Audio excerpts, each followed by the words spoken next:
All right, hello, everybody. We are doing another Snark Fest. This time we are doing the Force Awakens, Star Wars Force Awakens. Um, we should probably get into this one before, or we should probably talk about our feelings before going into this one, like we always do. This one I remember before the movie came out, everybody was like, "Oh my god, it's gonna be huge. It's gonna be the best thing ever." I mean, the hype for this movie was real. The only It was way so good. That's the only way I can describe it. It was, Uh, the hype was ridiculous. yeah. Um, so go. I mean, everybody knew. I mean, everybody was like, everybody knew what was going to happen. You know, it was a thing. Let's just put it that way. Um, I'm debating if we should allow spoilers or not because the movie's so old that I think everybody has already seen it. But I was gonna say, if there's something that we do that spoils this movie for someone, I mean, yeah, yeah, it's like um, 6 years old. yeah. No, my biggest thing is I remember like they're saying like, oh, they're gonna have Harrison Ford and Carrie Fisher and Mark Hamill on. I'm like, oh, okay, those would be good cameos, those would be fine. And then later I read an article about how Harrison Ford had like signed on to be in a good chunk of the movie. I'm like, okay, he's dead. Because let's be real, Harrison Ford does not like Star Wars. He doesn't like Han Solo at all. Yeah. He made it very, very clear in sorry, my brain just went completely blank on the director of Return of the Jedi, but that's gonna bug me now. But Lucas? he made what's up? Lucas? No, he didn't Return of the Jedi. I'm trying to remember who did. I can't. Lucas was kind of the puppet master, but he wasn't the actual director. Because like Lucas directed New Hope, then Irvin Kershner directed The Empire Strikes Back, and I'm drawing a blank on who did the third. But anyway, but Harrison Ford made a big deal like, no, Han Solo should die in this movie, the heroic Yeah. sacrifice. And if I remember correctly, there were originally plans that yes, he would die then, but then Lucas stepped in and changed it last minute. Obviously, I don't know if that's true or not. I was not on set. I do remember reading a script that he did where he did die, but like I said, there are so many old scripts about those movies. It Right. kind of gets ridiculous. So Well, because I also thought that like they ended Empire with him being put in carbonite because they weren't sure if they'd be able to get him back because he didn't want to, and like you said, he was trying to convince them to kill off the character. Because I think even originally when they created him, he was supposed to die, but they didn't last minute because he was such like a fan favorite. And I know you're right. I knew that Harrison Ford has always wanted his character to die, and he pretty much only signed on to do The Force Awakens because they were finally going to kill him. pretty much on the condition, yeah. Like I said, the only reason I could see him going through this movie and not dying was if it would be just a little cameo of like, "Hi, I'm here," and then gone. But yeah, I think everybody feel like they should have done. Like like I said, yeah. I when I did my how I would have made these movies. I specifically made it that okay, you'll see Harrison Ford, you'll see Carrie Fisher, you'll see them, but they're going to be in the movie for a grand total like a minute. They are cameos, and that's it. Because I'd say, you know what, this is a new story. Bring it, go on with it. You have new characters, right? Okay, go with them. Like I feel like what they should have done was something almost like what they did with the Rebels TV show, right? Like how Ahsoka Tano was around, but was like so in the background that like nobody knew she was there. And they should have done that with Luke and like all the other main characters. Like, yeah, it's Rey, and Rey needs to find other Jedi to help with this war. And the war shouldn't have big scale as it is, because it makes zero sense for Luke to just be like, peace. I know this is my fault. I'm going to ignore it. Like, that makes zero sense. Yeah. Zero sense. Yeah. If it had been at the beginning and smaller and they were trying to squash it, and you're meeting like this new group of rebels who are trying to find Leia and Luke and Han and the originals because they've done this already, that would have made much more sense. Totally agree. So it's so hard to talk about. I don't know, because I'm just remembering like going into theaters and everybody, the theater is packed. And I remember when we went, when me and my brothers went to the theaters, we were sitting directly behind a guy who had a Star Trek logo. And it's like, yeah, I know. He did that on purpose, but yeah, it's like, I'm sure. But yeah, it was a thing. I remember they made a huge deal about, Finn's gonna. I mean, this is the biggest problem. Is like Finn's gonna be the stormtrooper becoming a Jedi, and just there's the whole letdown. But we should probably actually get into the movie before we start going on that mess. Before we actually start, what were your thoughts like as a movie? What did you think? Good, bad, when I first saw the movie, I had the general reaction everybody else did. It's like, I'm like, this is a rehash of A New Hope. Like, it's nothing about its original. I did like the character Poe a lot, even though he had so little screen time.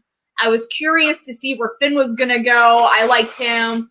Rey, I thought was too cliche, and I'm like, I don't know what they're doing with her. It feels a little forced. I don't know. Yeah. We all know how that went out. A little forced. I liked it, and I was super hopeful after I saw it, because to me it was better than the prequels, which isn't hard to do. And like I said, like, I thought they had a lot of neat stuff set up that unfortunately never got followed through in a good way. Yeah. I mean, I kind of had the same feeling, like, when I first walk out of it, I'm like, okay, it's not great, but I can see, but you know what? I can understand, it's a starting point. You know what? Yeah. It's not perfect, but you know what? You can use this to, as a springboard. And then they just completely fumbled. And they didn't go anywhere with it. Yeah, it was really disappointing. So, all right, but we'll not get into it. Yeah. This movie by itself, I do like. I don't mind it. So. Yeah. As a standalone movie, totally fine. As the beginning of the sequel trilogy, oh dear God. Yeah. So, all right, well, let's stop beating around the bush and let's get into it. We have this on Disney Plus, so anybody who wants to join this, feel free. Disney Plus, and if you want to sync if you're watching this after fast, you want to sync up, they get loaded. And in 3, 2, 1, play.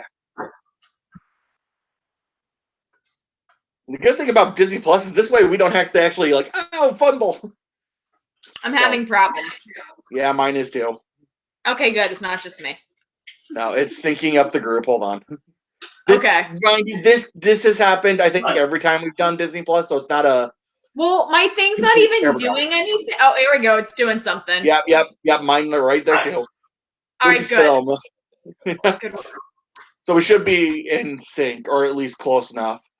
Yes. I mean, mind you, I don't think we've ever been perfectly in sync, but yeah. Well, that was louder than I forgot to unmute my TV. I had muted my TV while I was waiting for you, and I forgot to mute it. All right. Yeah. So we're good. And The Force Awakens.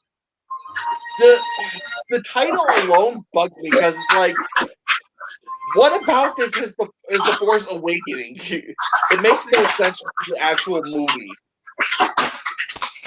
I mean, that's one thing that means, like... Yeah. Luke Skywalker vanished, and the First Order has... And it's like, come on, Luke. You had to have felt this disturbance in the Force. Yeah, no doubt. I mean, granted, a lot of this text is like, okay, what happened between the Return of the Jedi and now to leave the galaxy in such a sorry ass state? Seriously, it makes no sense. Why do people want to constantly take over this galaxy and be a tyrant?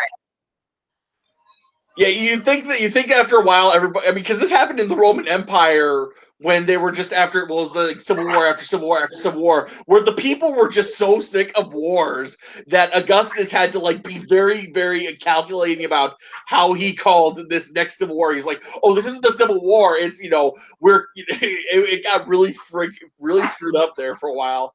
Because this is like the third major war in like 60 years, I guess. Let's see. There's Clone Wars, and then 15 years later was the next trilogy, and then 30 years later, so in 45 years, they've had 3 major wars at this point. Yeah. So, and these shuttles, I don't like this opening of like almost like a Saving Private Ryan type. I mean, because that's the essence they're going for. Yeah. And it's kind of like the wrong tone for like how this movie ends up being, right? Because it's not a serious movie. It's not a serious war movie at all. No doubt. It's goofy and fun. Yeah. I mean, granted, you could say that about all the Star Wars movies, but yeah, it's the wrong tone. And this is kind of where I started calling J.J. Abrams a ditto of directors, because he can copy other directors when they make a good scene, but he can't create it by himself. So every time we see something where it's like, oh, that's a cool shot, it's directly inspired off of some other director, and it's kind of sad. Yeah. And this part kind of bugs me. Is like, okay, Poe's a pilot. Why would he be the guy doing this? Because you would think he would have. Well, I mean, like, I guess the point of sending a pilot is that he'd be able to fly in, sneak in, and then fly back out if there's trouble. But you'd almost think that they'd have sent a slightly bigger ship and gone incognito so that he would have somebody to like do the meetup while he stays with the ship for a quick getaway. Almost kind of like how. I mean, kind of like how they would do it in Firefly, where like the pilot would land the ship away, they take a speeder over, do the meeting, then skedaddle out of there. Right. You don't just fly an X-wing in, because everyone knows who flies X-wings. Yeah. Like, come on. Yeah, no doubt. And come on, BB-8. Yeah, and you're parked that close. Why? This part always got me. It's like, why didn't they just blow up the X-wing because it's literally right there. Yeah. You'd think they would have like immediately gone, hey, maybe we should I don't know, maybe land directly on it. Right. And also, very, very, very pathetic armor. If a small armor fire like that can seriously damage it. Even modern day planes. Shooting these guys with his X-wing guns way too close to like civilians. Yeah. Yeah. I like how the X-wing just shot at them, but the stormtroopers are still like going to terrorize other people looking for him. Yeah, no doubt. Maybe his X-wing.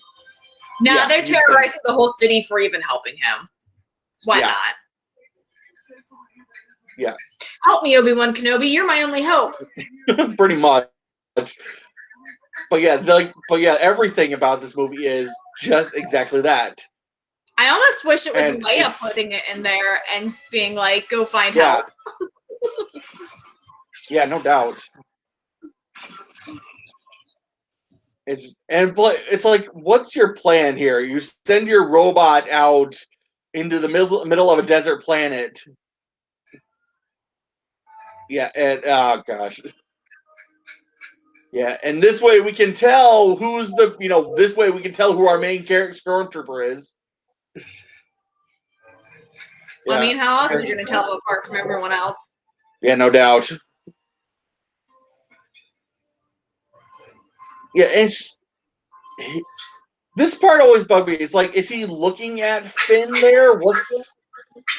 Because they have Finn kind of like, stumbling around like he doesn't know what the hell's going on. And then they have Poe kind of like, something in his brain just clicked, right? Like, he was fighting, and all of a sudden he's like, wait a minute, why am I here? This isn't right. So he's like disorientated, discombobulated.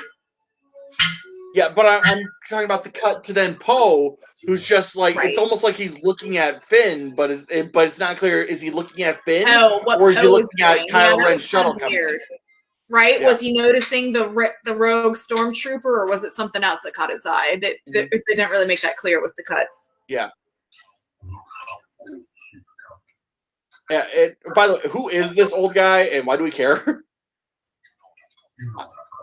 I honestly was do he not. was he like an old family friend? Is that why Kylo Ren knows him? Because he knew him as Ben Solo? Like, yeah. Because this old guy, by the way, was not in the originals. He's just an old guy. Yeah. So.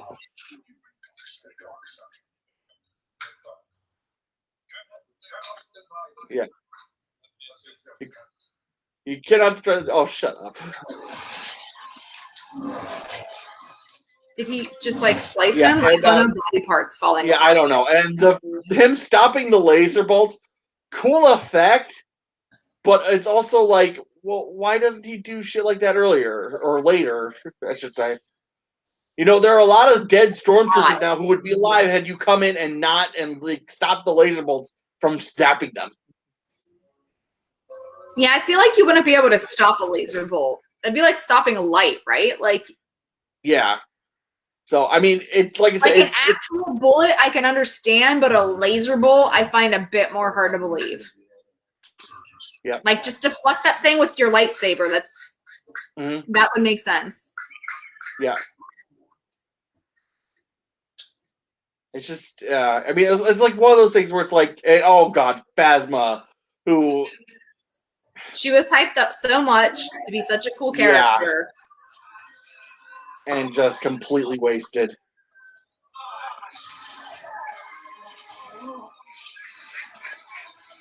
Yeah.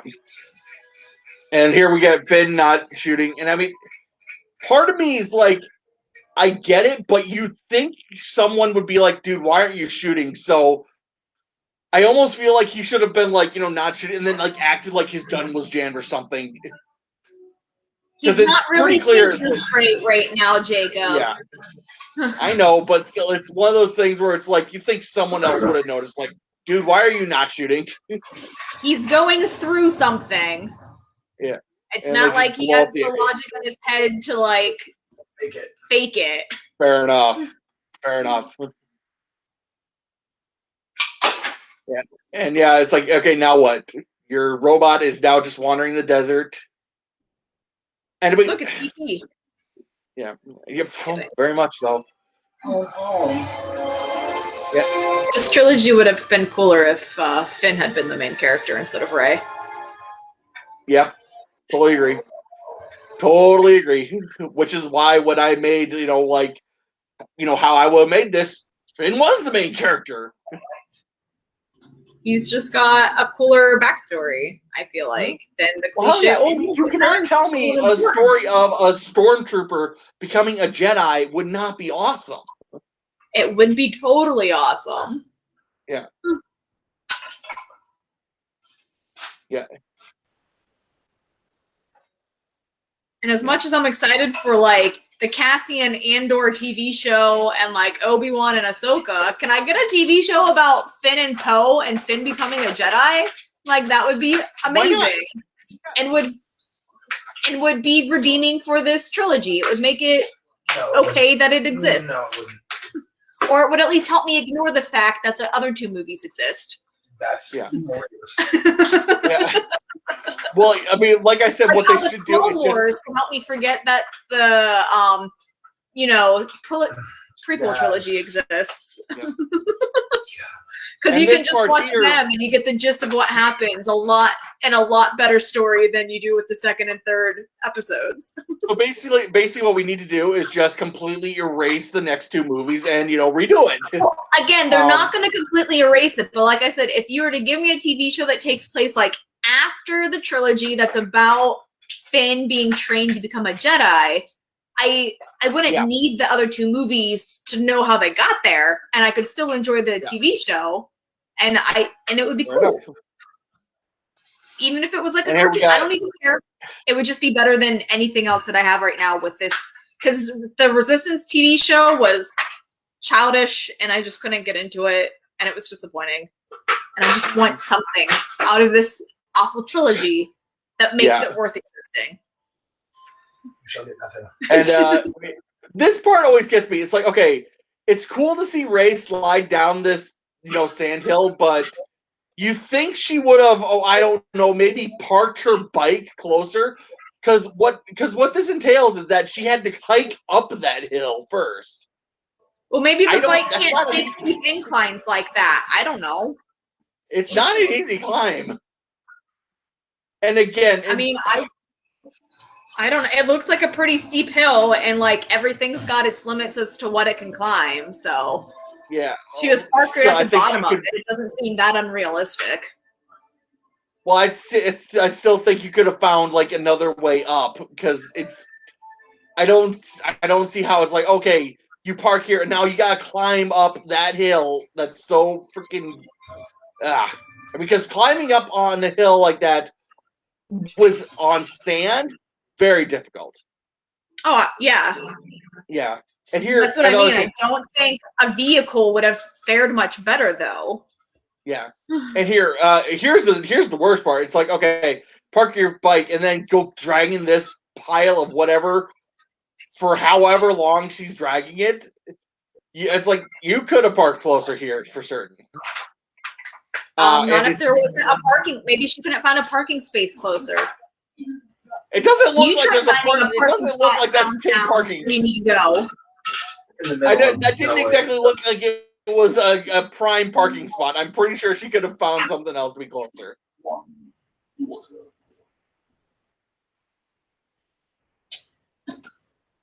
And this part here is like, what is this? It doesn't make any sense.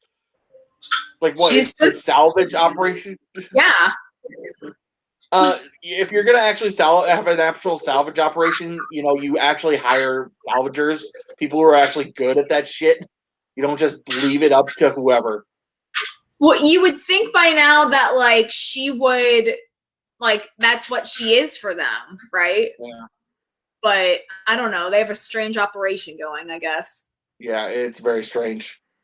But this way here, they can just, underpay people and get the shit they need. So I guess it's working for them. But it also is kind of like, okay, yeah, you're getting the shit you need, but it's very possible that the shit you get could be damaged because these people are not trained on how to deal with that shit.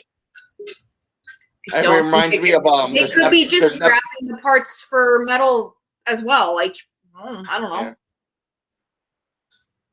Well, it just reminds me of there's an episode of Lost where it's like, okay, we have to handle this TNT.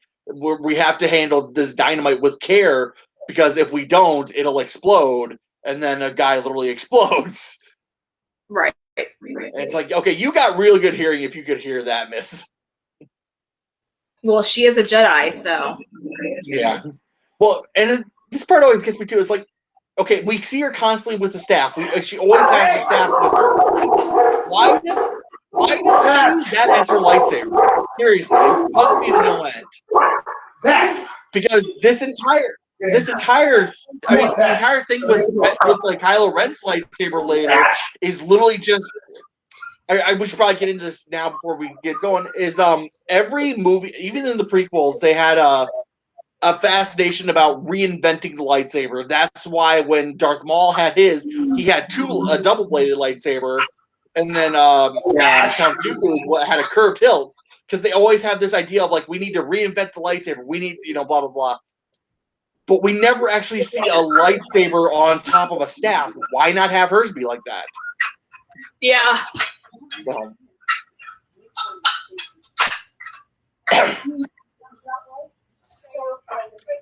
And it's like, this part also kind of bugs me. It's like, okay, you just saw another scavenger trying to scavenge him. Why are you just going to be like... leave him, you're not going to like take him where he needs to go. You're going to let him go by himself and hope he's not going to get scavenged again. Like, yeah, no doubt. Yeah, she's such a weird character, because like the stuff we saw her before, sticking the like helmet on, makes her look really childish, and now she's acting like a cranky old man. It's like, what are you? Yeah. Yeah. Are you like a childish character who's like going to mature through the series, which we see doesn't happen? Or are you a cranky old man, which is kind of what she ends up being, let's be honest. Crotchety old guy, yeah, Trump. But like your initial impression of her is that she's childish. Mm-hmm. And again, we see Poe here who looks like he's been tortured. And it's just seriously, J.J. Abrams did not know what he wanted this movie to be almost.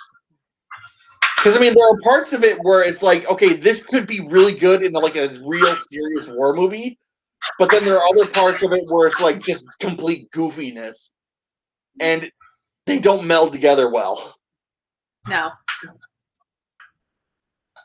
Yeah, in this part here, finally, it's always been a thing in the expanded universe that the Force can be used to torture people, but we never actually see it on the big screen. I mean, we see it in the Clone Wars. I was gonna say, you see it in Clone Wars. Yeah, but we never actually see like Darth definitely Vader. Does this at least once or twice. Yeah. I mean, it kind of gets to a ludicrous degree because if like don't Anakin, Obi-Wan, and Mace would all do it to Cad Bane? I think it's like yeah, because it's very dangerous and obviously very close to the like they don't like doing it because it's yeah. Well, it's like it's like one of those things where it's like if you push too hard, it's like, oh great, I just erased his childhood memories. Or just left him mentally unstable. Yeah. Yeah. Well, it reminds me of that old Family Guy clip. It's like if I put this in my nose, I can fix my brain. Oh my crap! I don't know math.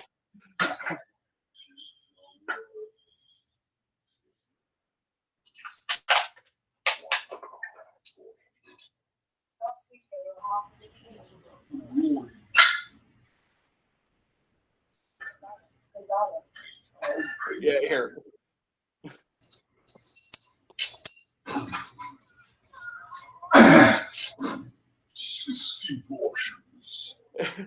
That's a lot.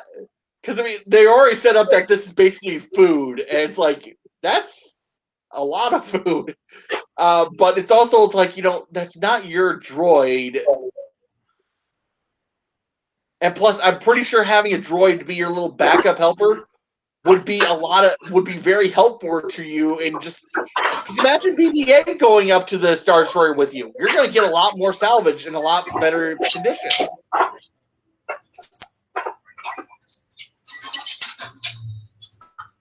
Yeah, and this here, I understand, I get the point of it, but it is kind of like, you think they would have actually had word about that, but.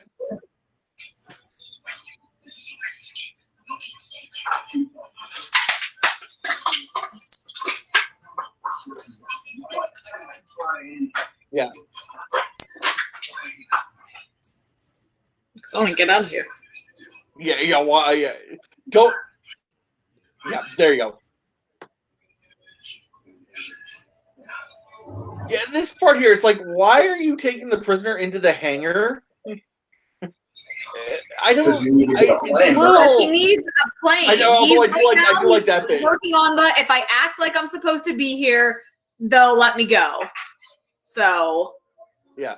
Although I do like that one bit of like, okay, stay cool. It's like I am cool. I was talking to myself, dude.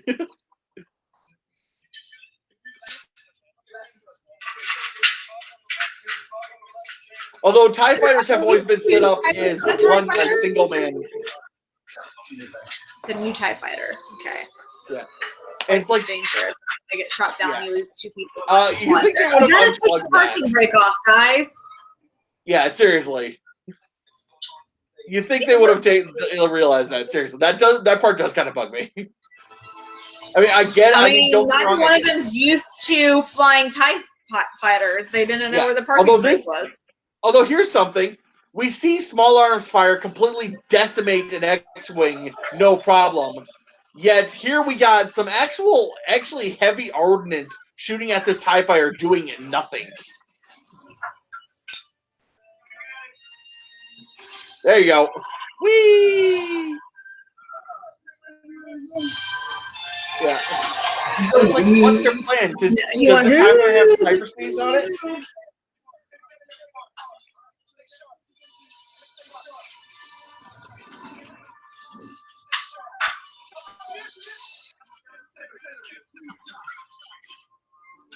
It's like, this part kind of bugs me. Just the design of it is like, okay, the gunner is facing backwards. That seems a little... It's not exactly a great design to have the gunner facing backwards when the guns are actually facing forward.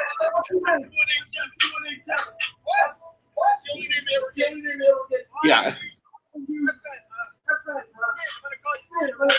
Yeah, there you go. I do like how that's the give his name.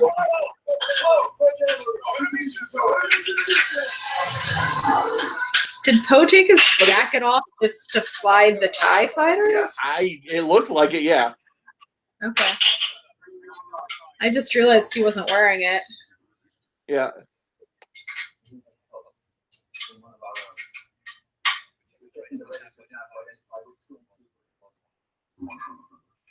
Yeah.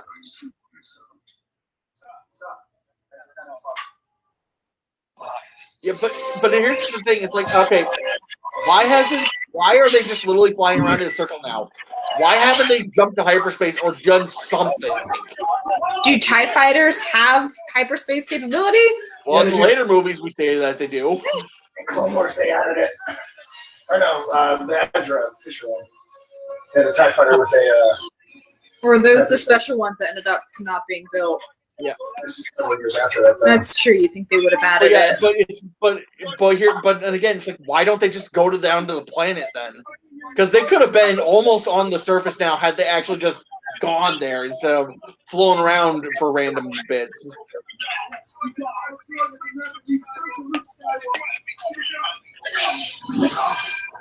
Why were you yelling instead of shooting the missile, dude? It's me.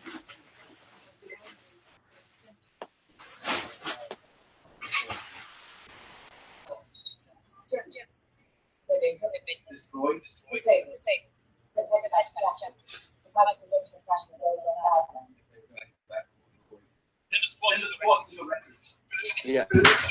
Ow. Yep. All right, now we see he got out, that he ejected with the parachute and everything, and the wreck is apparently a good ways away.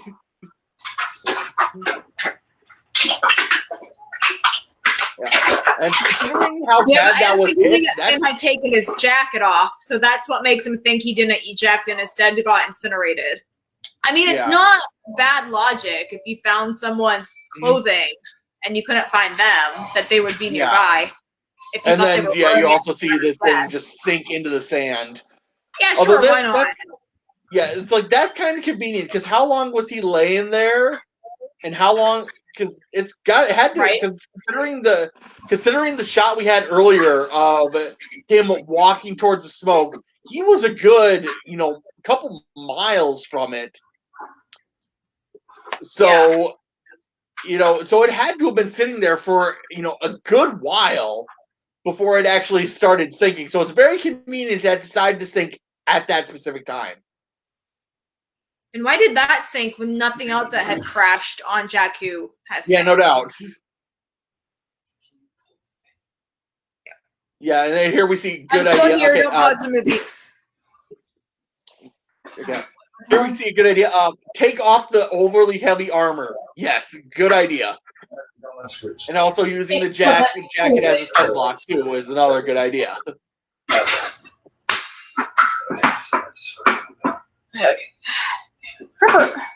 Although we did see him. I turned into a cat. See that? Yeah. You're an Animorph now. Awesome. It's not a filter. I am a cat. So if we just lifted up your shirts, just all but cats. Oh no, that reminds me of there's like some video games where it's like you kill this big boss enemy and then it just spawn like the Halo, the Flood. You shoot this big thing, it explodes into a bunch of little critters. And so yeah, if we do that with you, just a whole bunch of ninja cats are just gonna jump like charge at you. Yeah. Why not? Or isn't that Oogie Boogie? You do you remember that? Yes. Never. Yes. Yeah, and here, you think someone would be like, okay, dude, here's a bottle of water or something. Seriously. Help the bastard out.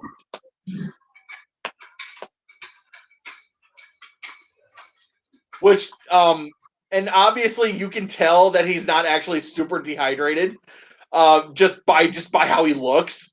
But then again, it'd be very, very cruel to actually dehydrate someone for the sake of a movie. So, and I can also tell you, if you are thirsty enough, it doesn't matter how that water tastes. You're gonna drink it. Well, that's why he made a face and then started drinking it again. Yeah. Well, I don't even think he would make a face. I think it'd just be. I'm pretty sure he would still make a face if it tasted bad. I don't know. Try Ouch. eating a lemon without making a face. Some things are just reactionary. Yeah.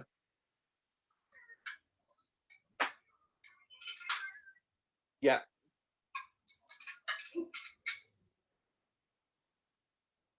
Yeah, it's like here, you're in trouble now.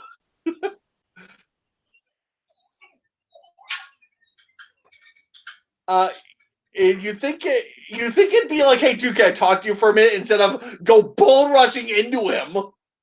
No, she's kind of an idiot. That's the point. Yeah, fair enough. This part here, boom. Yeah, he's out. He's out cold. He's gone. No, you're not having this conversation. He is completely out cold. You just whacked him up the head with a metal staff. He's gone. Ouch.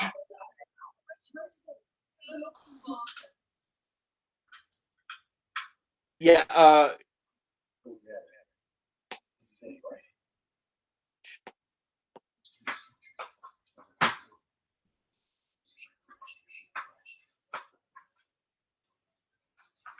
yeah. Yeah.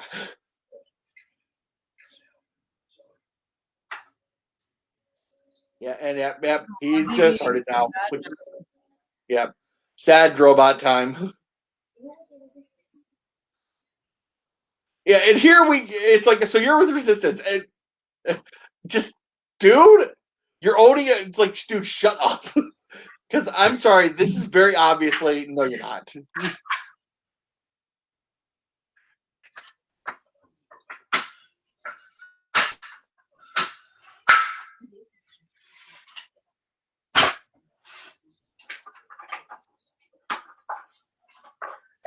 And yeah, and Luke Skywalker is apparently a myth now. Well, yeah.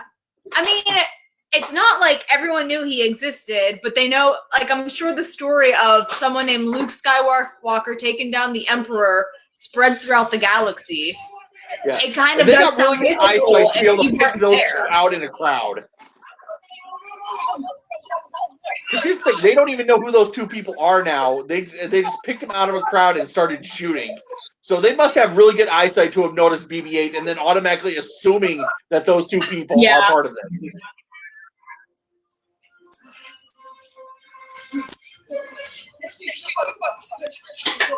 Well,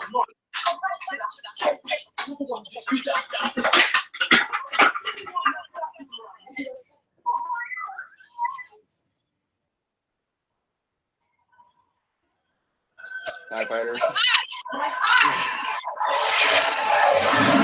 That part there, it's like, what's it matter if he's taking your hand? He's trying to save your ass.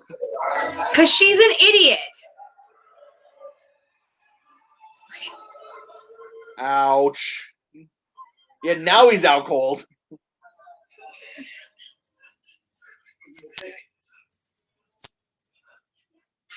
Yeah, let's get going. Yeah.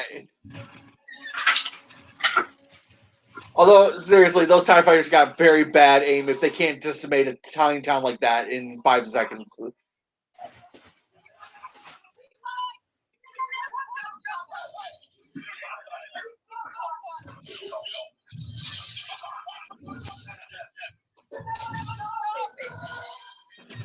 Yeah, of course. And we it's the Millennium Falcon. Yeah.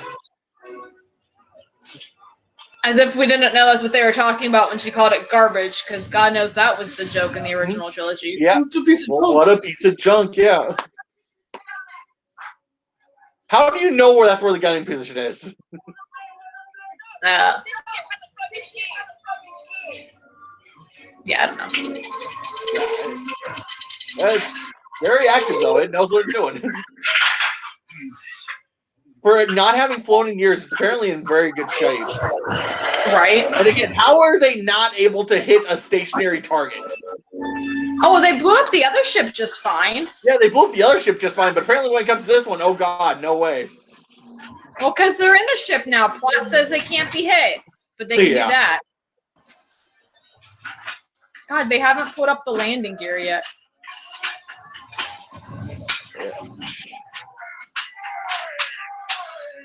That would be quiet. Dude, you're being shot at.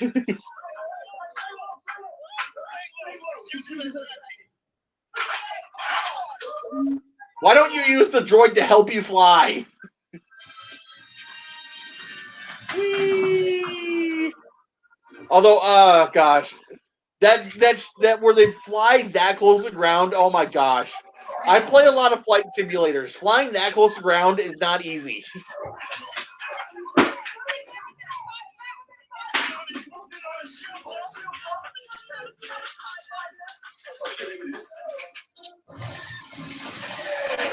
And apparently it only has one gun, even though we already know that there are two That was guns. one of the things that a lot of people complained about in this movie. It definitely has another gun on top of the ship that plot just conveniently forgot about. Yeah, for not just this movie, but I mean, because for this one you could argue, oh, there's only one of them, so they can't exactly, he can't exactly be in both guns at the same time. But but when this gun gets damaged, he could have ran to the other one. Get on the ladder and crawl up to the other one. Yeah, and this scene here, talk about it.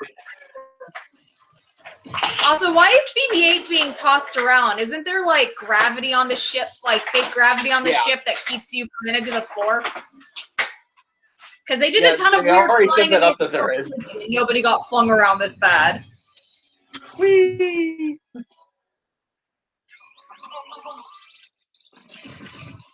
There you go. Okay, your ego's gone. Hey, some more scavengers. And then the camera angle there being shot like from ground level, that kind of bugs me. Give me Virgo. Crawl up to the other gun. Or something.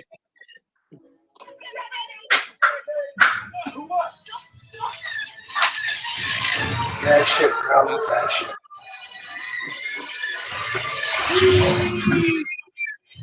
And apparently that ship is very maneuverable to turn on a dime like that. By the way, no. This would not work, ever. The engine doesn't go into a secret escape hatch throughout the ship. No, that's not how engines work.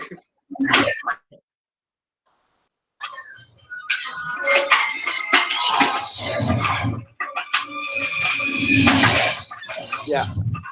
And also, killing the engine like that, no, not going to work.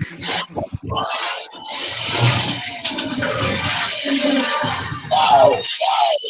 Not the cannon on the top of the ship. The bottom one. No, it's the bottom one. She did all that just to get the ship into position for the... Oh, that's why they got rid of the top cannon. Yeah. He had plenty of time to run to the other cannon. Easily.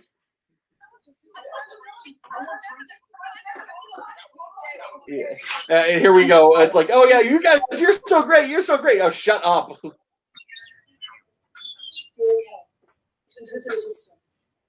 Yeah, I'm pretty sure the droid be going, no, he's not. I recognize the people resistance. He's not one.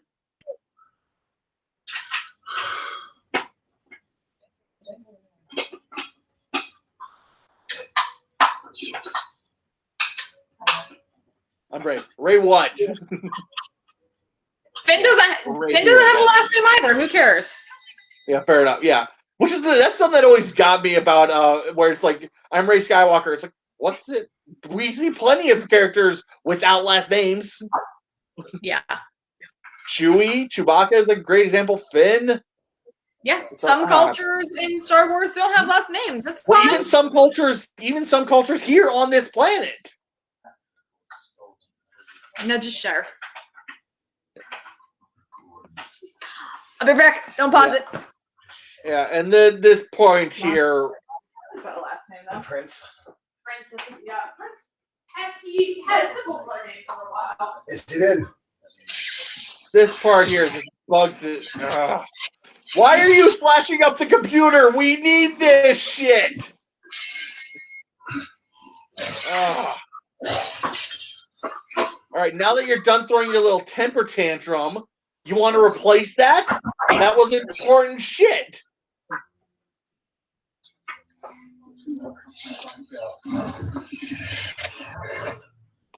Now it just bugged. I'm gonna go to I'm just gonna use A New Hope as an example of when we see Tarkin, Peter Cushing's character, when he gets upset, he doesn't lash out like that, and that makes him so much more intimidating than Kylo Ren is here, because Kylo Ren is like, okay, you just throw a temper tantrum.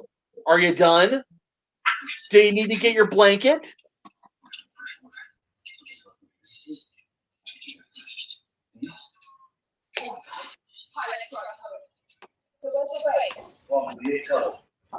Yeah. Yeah.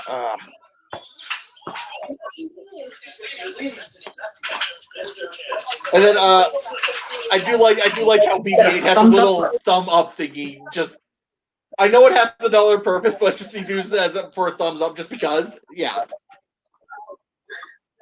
You're holding shit you're not even pointing at. Well, she's naming things and expecting him to just know what it is. Yeah, but I know, but it's also like she's pointing here and he's reaching for shit over here. Uh-oh, we lost power.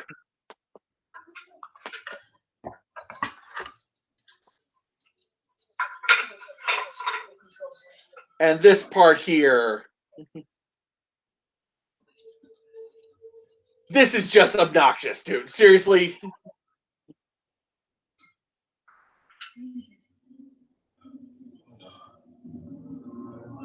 It's a big garbage trailer from what it looks like.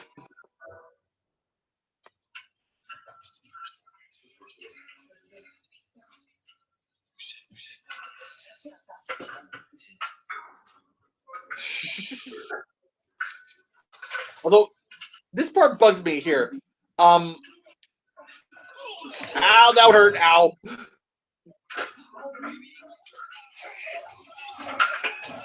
This part bugs me. It's like, okay. So Stormtrooper armor, apparently, even though it's supposed to be good, you're supposed to be able to wear it in space, it's apparently useless against poison gas. I don't. Stormtrooper stuff isn't good for space. Only some of them are, like special armor is. Standard issue Stormtrooper stuff can't do crap. In the original, and I'm talking the original old school Clone Wars, they show that all Stormtrooper armor is actually supposed to be good in space. Clone War armor is different than Stormtrooper armor. That's a serious design flaw then. I'm just saying, Stormtrooper armor is a lot crappier than Clone War. Oh God. You understand that?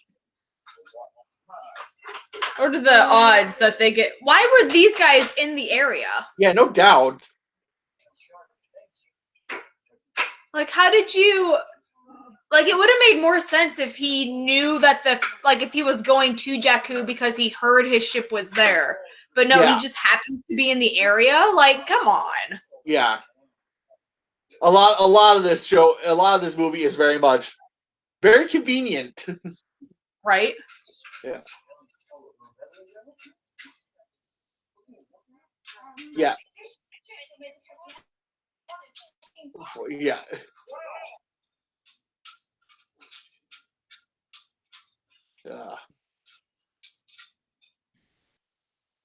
I do like how he has a moment here.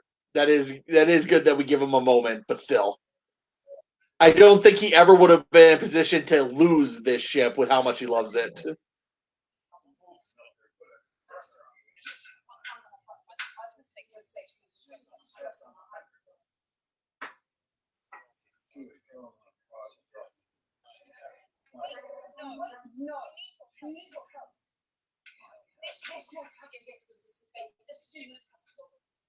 Han's like, wow, this sounds familiar.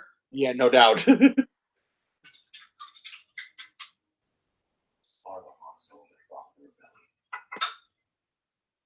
Is there any other Han Solo in the world ever, or universe, I should say? It's a big world. Maybe a lot of people started naming their kids Han Solo. Fair enough. They're super old now because it's only been 30 years. Obviously, he has to be the Han Solo. And just apparently BB-8 is also Spider Droid. I mean, he needs to be equipped to get out of shit like that, so makes sense. R2 is probably jealous. Yeah, this raises a question. I was like, why are you shipping those things? Because he's a smuggler. I still don't buy it, but that's what smugglers do. They transport creatures like that. Dangerous and rare creatures if it means they're going to get paid well at the other end.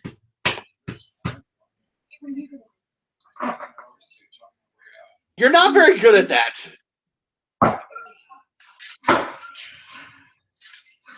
No, he's not. Yeah. It's better at just shooting first. Yeah.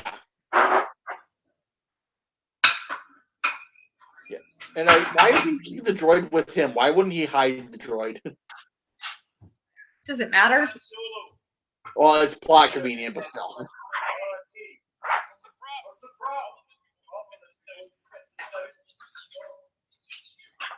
He's always getting into trouble, isn't he? Yep. I think he would have learned with his time with the Hutts. Yeah.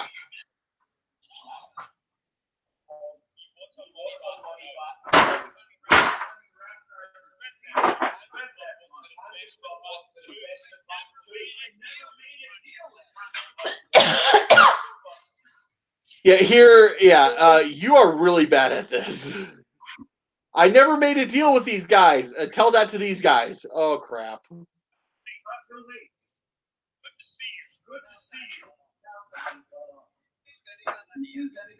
I'm pretty sure at this point they probably would have just shot him. They wouldn't even be bother engaging in this conversation.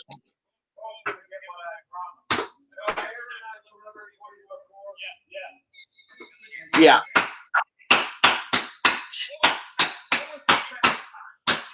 Yeah, seriously, I'm pretty sure they would have shot him. Yeah. Well, I mean, they can't shoot him now because they're in the crossfire. Well, yeah, now they can, but I'm pretty sure they wouldn't have even talked to begin with. They would have been just, hey, Han Solo, bang. Uh-oh. Search the freighter, yeah. Wow, the news travels fast. No doubt.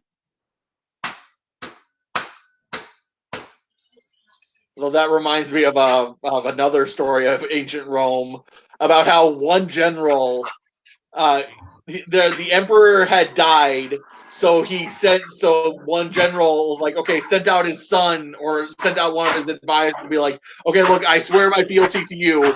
And then his advisor returned, but that emperor he swore fealty to died pretty much right after.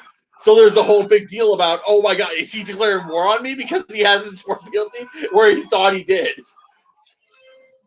And here we got these giant ball things that are just... Yeah. Yeah, I don't know. I mean, I understand. I mean, don't get me wrong. I'm not arguing that they wouldn't exist in the Star Wars universe. I'm just like, wow. I think you could have found better jobs than shipping those things. And you, why are you shooting at it? Just run.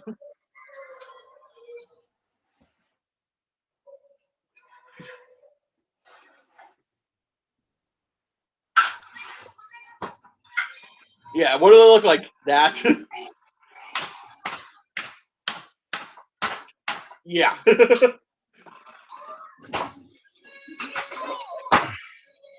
Nope. Guys, these things are straight out of like just.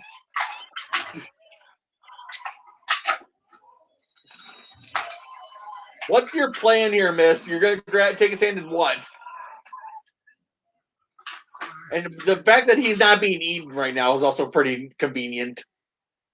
This whole park is just weird. Yeah. Well, it's like I'm also very curious the design of the ship because it doesn't make any sense. How is that thing not eating him yet? Yeah, she's really good at this. Yeah.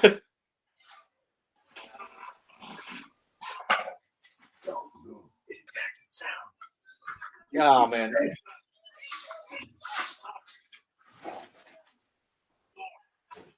Yeah, that was like yeah.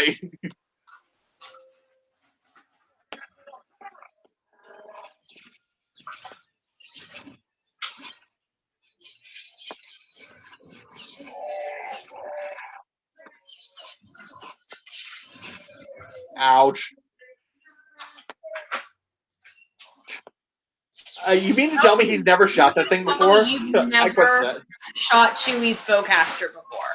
I question that.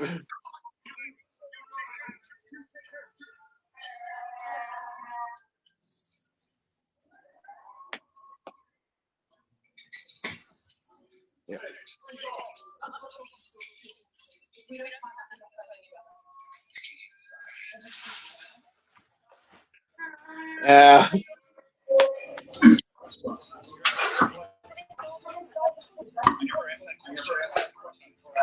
Yeah.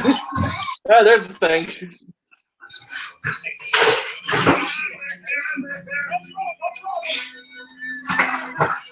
That was funny. Yeah. The thing is trying to eat the cockpit. Why doesn't it just go after the easy people standing right there?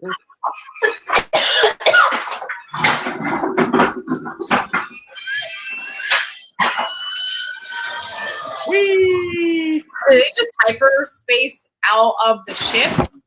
Wouldn't that have like damaged the ship it was in? You think?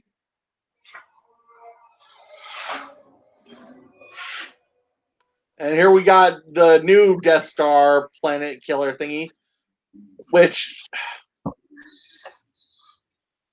also I should point out here we see that all the images we see of Snoke is that he's this giant towering figure.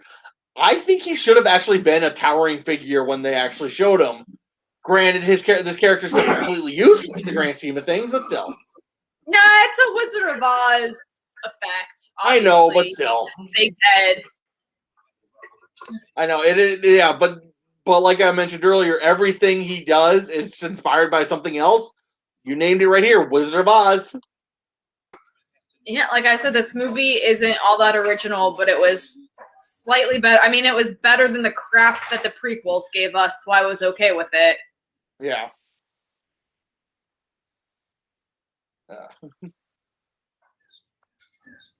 Those two bigger, like, small children. Mm-hmm. Yeah, what I do appreciate having a giant room like that. Well, I can appreciate having a scene like this. But it's also like, okay, you're supposed to be on a warship. This is a lot of empty space that could be used for other things. I'm pretty sure they could have set up like, a smaller room for them to have these giant meetings with their overlord. I mean, maybe this is just like an antechamber or something that I don't. It's one of those things where it's like they want to show off their power. Yeah. And like I said, it's one of those things that realistically it doesn't make any sense. It doesn't bother. It doesn't change the movie in any way. It's just something that bothers me. I mean, it kind of looks like it's almost a second bridge or something, since it has like that platform where something obviously sits, and it's just like a giant like anteroom or something. Like maybe that's where they put on concerts to entertain the crew.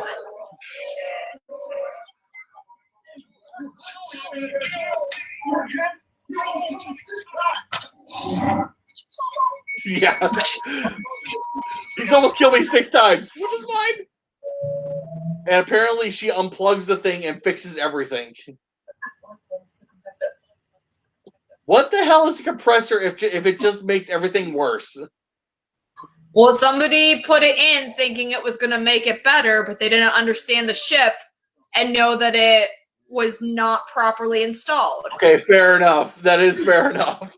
I can think of now that I'm thinking about it. I can think of several times in like, I mean, in the aviation of planes, the development of planes, where it's like we're gonna put this part in, it's gonna make everything better, and all it does is just screw everything up. Yeah. So I'm gonna let that one slide. Help me, Obi-Wan Kenobi. You're my only hope. It's a map.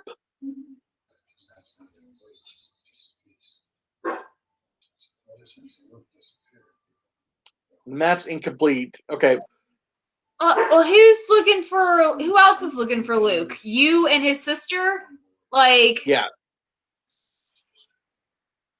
Yeah. How It's like, many, why like, don't you want to go find your best friend? Your galaxy is looking for Luke. You'd think if that were the case, they would have found him by now. No doubt. Yeah, but it's also just like why aren't you going to find Luke? Seriously, he's your best friend.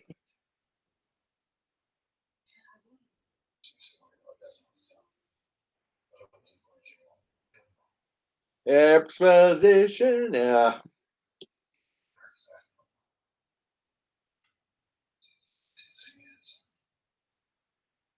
Trailer shot. I mean, at this point, it's been 45 years at least since there's been a Jedi Order. Yeah. And obviously, even at the end of the Jedi Order, a lot of people didn't believe they were real, despite the fact they still existed. Yeah, yeah. Where it was like Han Solo was alive at the end of the Clone Wars, so he would have been alive when the Jedi were a thing. One he lived in the Outer Rim, where they just didn't go all the time. Yeah, yep. And then by the time he was old enough to like join the war efforts, they were all dead except for except for a handful. Later. Yeah. Right. Mm. Woo, we got a nice green planet. Make an interesting. So if he doesn't, assuming that Han Solo didn't meet a Jedi until A New Hope, that does make any plans for sequels for Solo interesting, because that means that even though Darth Maul is the big bad, somehow Han Solo never would have met him. Well, I mean, I guess they could have met, but you're going to tell me that Darth Maul wasn't using his Jedi powers to, like, run the mob? Yeah. Did you just go? That's a little...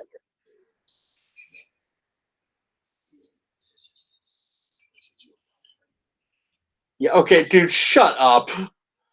I don't know what Finn's plan is. Like, dude, you're talking to someone who's dealt with this shit a lot longer than you have. He's smarter than you. Yeah.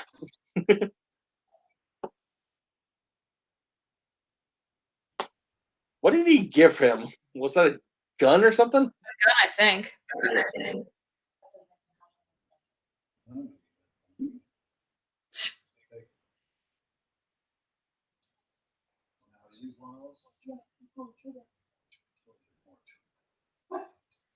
Yeah, she's I just noticed something. She's left eye dominant. When she was aiming that, she was holding it with her right. This is something very weird. If you're right-handed, then you're generally right-hand dominant. She's not. She held it with her right hand, but she was aiming it with her left eye. Yeah. So I just realized that makes shooting a gun pretty difficult, because I mean, if you hold it up, I'm not sure if you ever fired a gun. You have to turn your head. Yeah, you have to turn your head a lot to to see Right. what they would die. So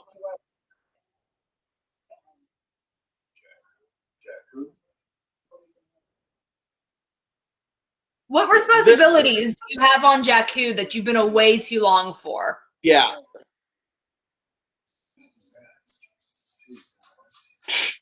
It's pretty much, we kind of like, yeah. I mean, like, I get you're waiting for your parents to come back for you, but why aren't you trying to do some of your own investigation? Well, I'm sorry. At this point, I'm pretty sure you can count out that they're ever coming back to you. Well, they're playing the she knows that, but she doesn't want to accept it card, which is like, yeah, she's too old. I mean, you've already established she's too old to actually believe that. If she were like still like a kid, I could get behind that. But That's like you said, she's too old. Like she's like I said, they can't decide if they want her to be like 13 or like 20. Yeah. You have no idea how old she is, but she keeps like acting like a small child and then but trying to be super independent, and it's like you're just acting like an arrogant teenager who just doesn't know anything. And she's really annoying, and that's why nobody likes her. Yeah. Where's your boyfriend?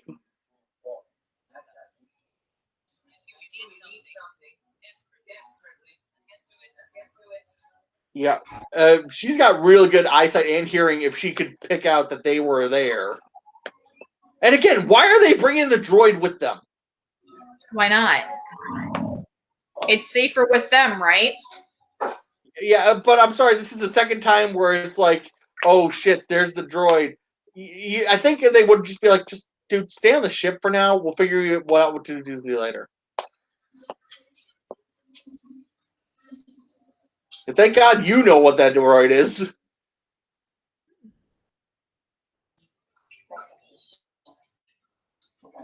Yeah, but like you said earlier, information gets around real fast. Yep. Gosh.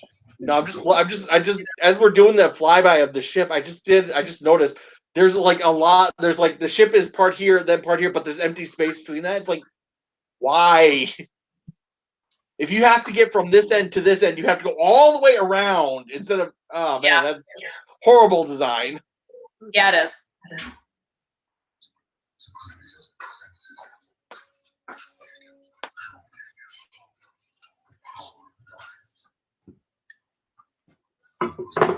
And here we got his just very weird fascination with his grandfather.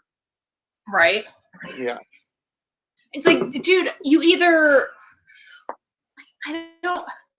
you're unsure. Well, it's like it's like he never apparently didn't read the story all the way through to realize that your grandfather ended up as a good guy. Your grandfather actually saved everybody.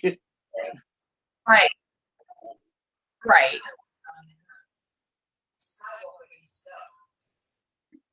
Like your grandfather wasn't as bad. Well, yeah, he was a bad guy, but he ended up, but he redeemed himself basically at the end of it.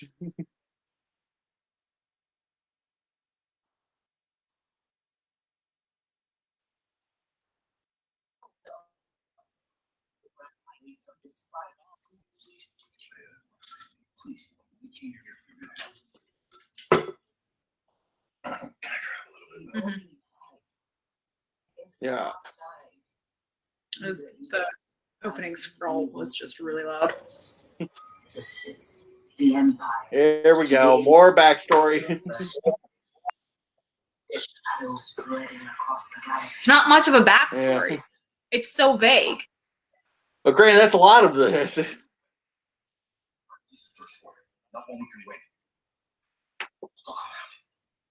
Yeah, and now it's like, okay, you're supposed to be in the resistance, and you're all of a sudden giving up hope now.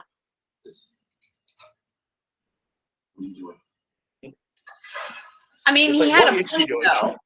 His point was, we've probably been recognized, and the First Order's probably on their way. It's like, yeah, you should have realized that and left the droid on the ship, like you were saying. Yeah. I'm looking at the eyes of a man who wants to run. Yeah.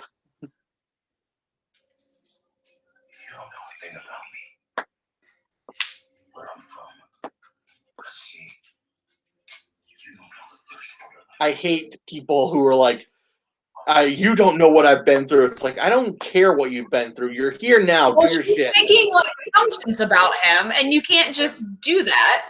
Like, it's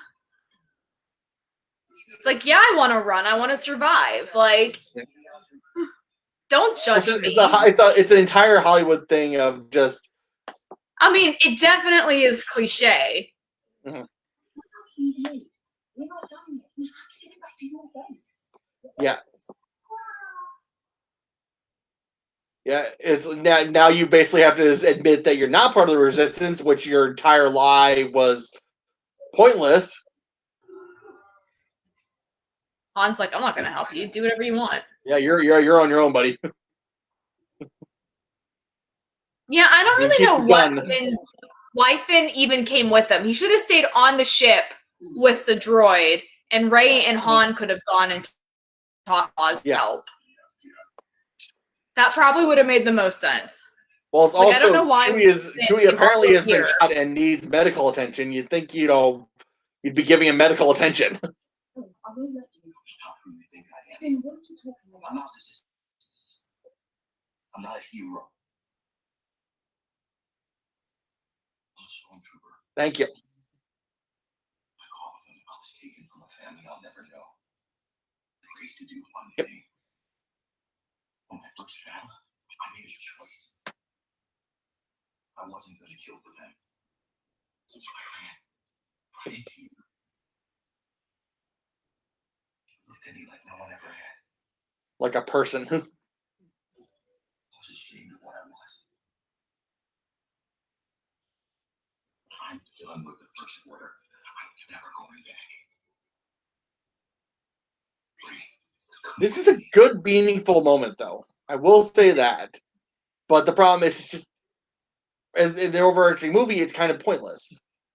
It's just, like, odd timing in the movie, too. Like, this conversation still would have made more sense as soon as they got off the Falcon or before they even got here. Like, and why does she suddenly care? She wanted to go back to Jakku until, like, 5 minutes ago. Yeah. What I think should have happened is we should have seen the plan, because, well, in like 5 minutes here, we're going to see a whole bunch of planets get absolutely blown up. I think we should have seen those planets blow up, and that's why he's like, okay, crap, that's why he gives up. I just, like, seriously, 5 minutes ago, he was convincing her to go to the First Order because she wanted to go back to Jakku. And, like, now he just wants to run? Yeah. I mean, granted, he wanted to go to the First Order, to, like, or the Resistance to get away from the First Order. I don't know. It's just weird. Yeah. I'm just not going to think about it too hard. Yeah, it's one of those. If the characters are juggling so many balls here, it doesn't make any sense anymore. No.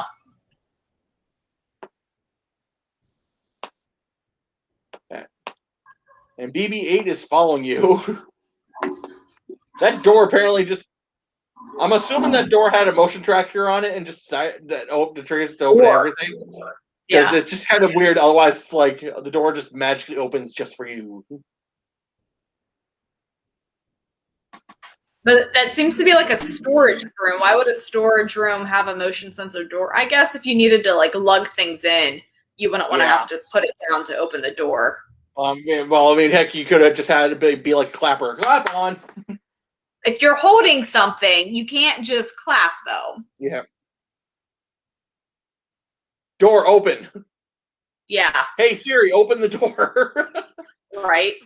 Although, this part, it's like the... Okay, mind you, I do like the scene here. But, why does Maz have that old lightsaber? How did they how did they recover that after it fell into a gas giant?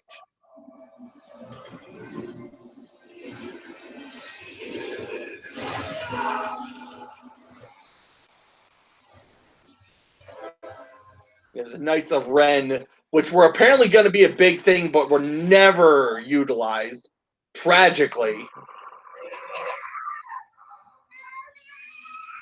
Okay, and here we see that she's like 5, I'm guessing.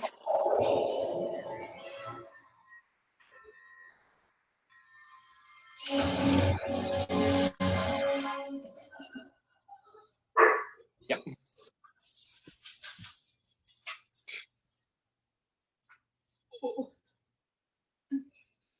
Yeah. What was That lightsaber was Luke's and his father's before him, and now it calls to you. She should have been Luke's daughter, obviously. Otherwise, it makes no sense. Why would the lightsaber call to her? It's clearly a family thing. Yeah, yeah. That would have made more sense. I see your eyes. You Yeah, already- but then again, that's all like it's like you complained about when we did the Return of Sky or the Rise of Skywalker. They had no idea what their plan was. It was just crap, throw it at the wall, throw it at the wall, throw it at the wall. And that's what irritates me. Like, how do you come up with a character without knowing what you're going to do with them? Like, No doubt. especially when you know it's going to be a trilogy and you're going to want to touch on it later, and that two other directors are going to have it. How do you not know when you create it to let them know so that they can carry the story?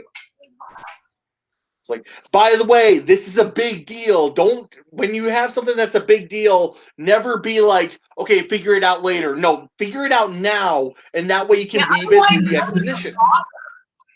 Like, well, it's a rule of storytelling. You got to weave exposition into the narrative. You don't just hand the audience a glossary. The problem with these is because they didn't have an actual plan out, they couldn't weave anything through anything. So it's that's just all crap. And your exposition doesn't mean crap then. Mm-hmm. Yep. And now you're setting up an exposition that never gets resolved, and that's even more irritating. Yep. Bingo. And here we got General Hux's big old "It's Heil" speech. No, someone literally dubbed, took a sound out and put in one of Hitler's speeches. It's oddly fitting and it's kind of creepy. Doesn't surprise me. Well, I mean, granted, if you got evil overlords, they all kind of fit together. So, I mean, granted, George Lucas made it very, very clear that when he was, filming how the planes were moving around in the early Star Wars movies, he used old World War II fighter footage as an inspiration. So in this, I'm pretty sure they used old Hitler speeches as inspiration for this. Yeah.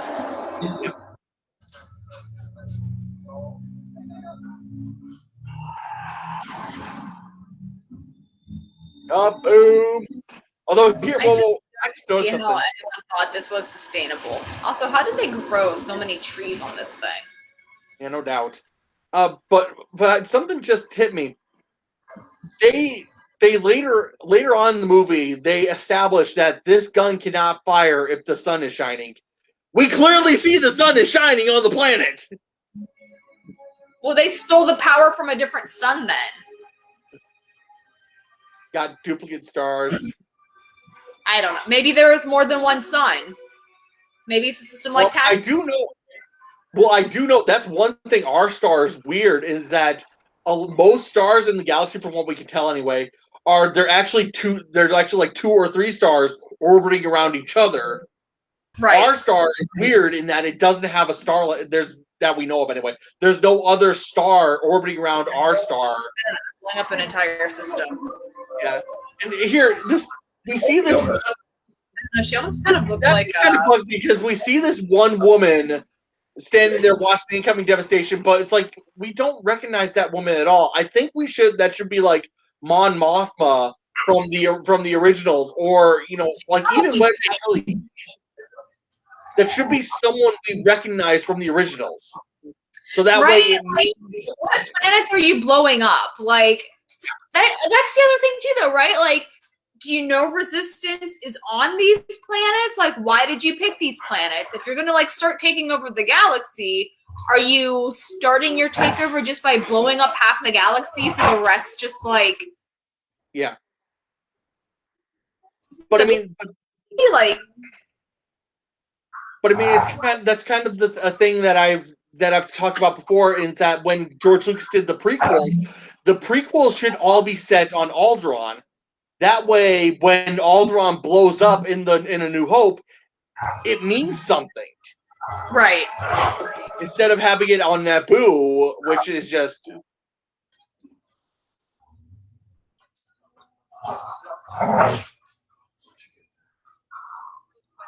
question. For another time. Yeah, I don't good actually question know how for another to time. play. How about now? Because seriously, I'm very interested.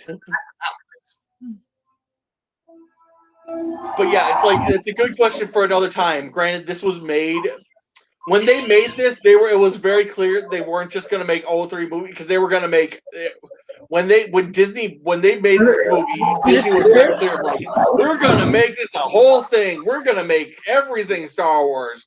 We're going to have James Bond level Star Wars.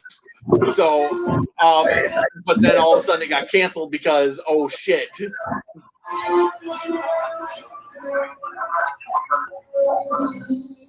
I want to know what Stormtrooper Kevin Smith voices. Yeah. You're lucky that he's got bad aim.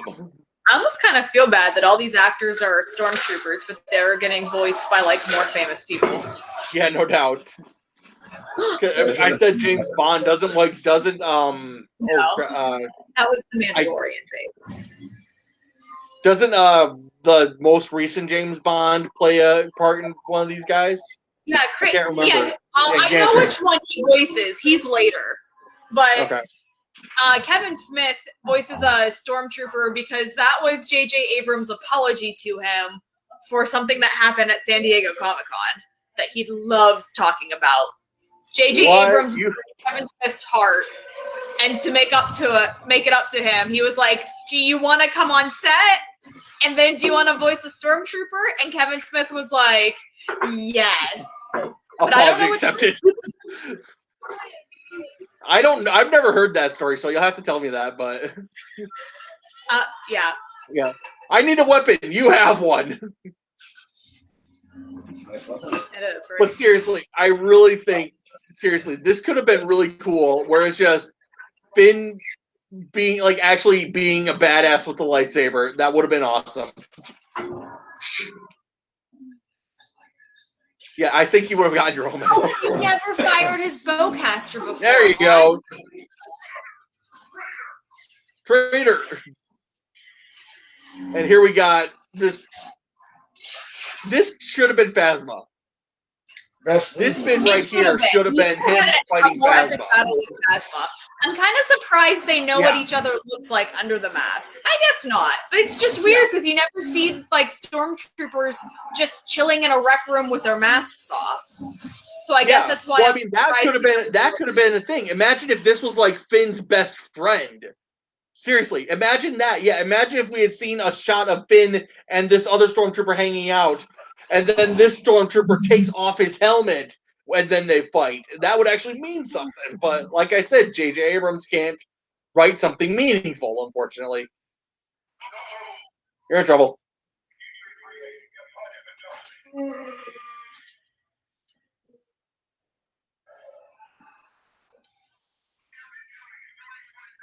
Although this scene coming up here.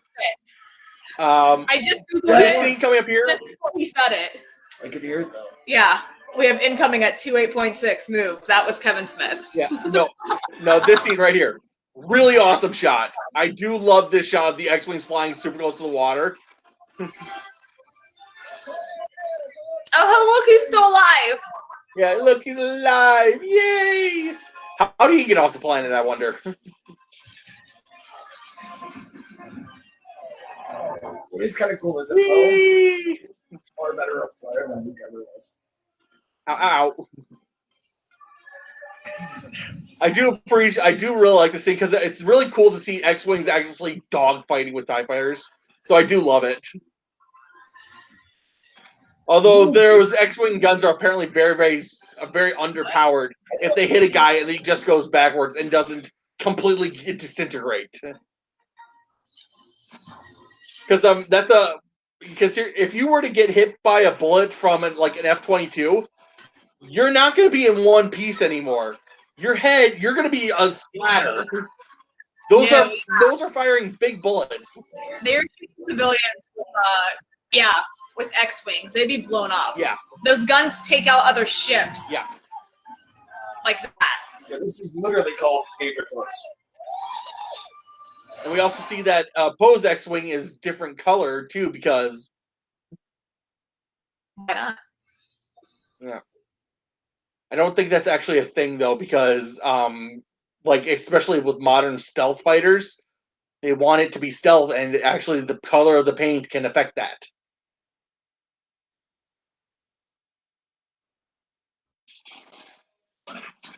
Yep. Keep shooting. Run. Push a rock at him. Yeah, I'm sorry. And just her like completely, oh god, screwy. Yeah. And yeah, now you're frozen.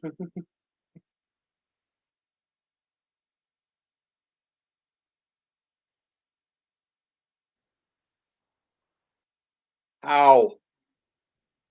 You know nothing about her. All you know is that she was the one who who escaped with Finn. And actually, you don't even know that. Oh crap, we lost Marie. Oh, we'll keep the movie playing because I know this is on Disney Plus. I know she can see it. We'll let her get back in.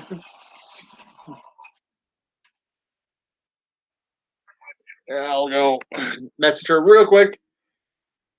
And apparently, mind reading is a thing.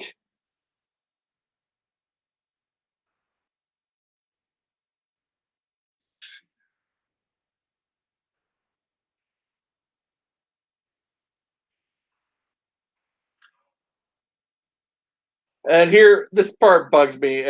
He just knock her out like that. Crash. We're gonna get Marie back in as soon as I can. Hold on. Bear with me.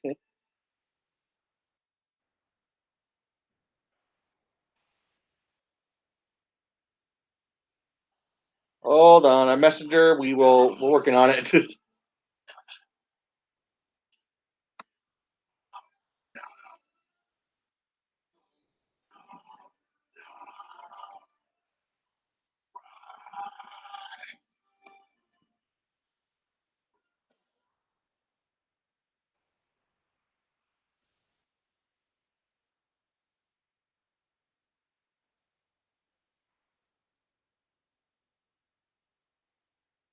I'm working to get Marie back in. So bear with us. We're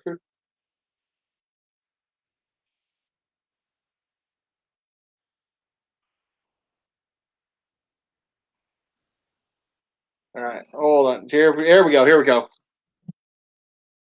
There we go. Yeah. All right. Welcome back. Yay! Oh, hey, look, it's Leia. Yeah. There was one part I was gonna get into when you kind of dropped out. Anthony Daniels C-3PO, yay! Which I feel bad because they forced Anthony Daniels back into the C-3PO costume. They realized. Shut up.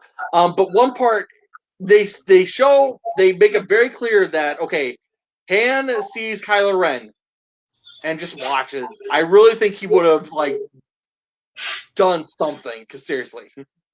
Like what? Han's not really like the emotional type. We've seen that. Well, still, I still think it's like that is your son. Although I do love this part does kind of bug me, because in earlier movies we see that when Chewbacca is greeting like someone he hasn't seen in a long time, he gets like weirdly affectionate with them. He doesn't just hug them. He's like petting their hair and everything. We see him do that with Luke. We see them do it with seriously. We see him do it with Han. But he just comes he up didn't want to mess with his hair. I think it would have. I think it would have been just because, like I said, that's how Wookiees greet each other. Yeah, they don't were just hug. Younger. Like it's harder when you're old and Leia's old. Like, what are you really gonna do that's not gonna like hurt either one? Because I don't know what actor was playing Chewie there. Because there's two of them. Because Peter Mayhew was sick, and couldn't stay standing for long periods. And of course, this is poor Carrie Fisher.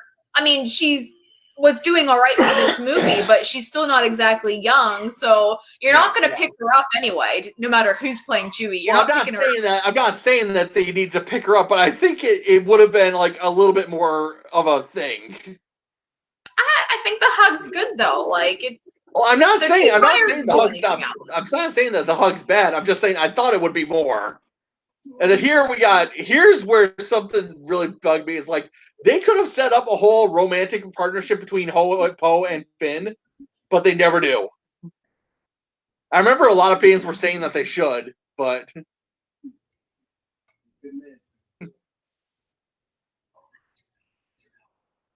yeah. They're just so fun together regardless. Yeah, they're the best. Seriously, these two characters, they deserve to be in their own movie. Like you said, like give me a TV show with just these two, and I'm in. I'm 100% in because these two have such great chemistry. I want to see the shenanigans of Finn learning how to be a Jedi, because you know there would be. Oh hell yeah!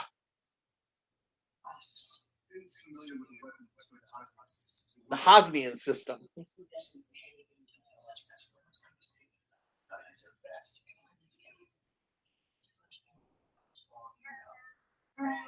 Yeah.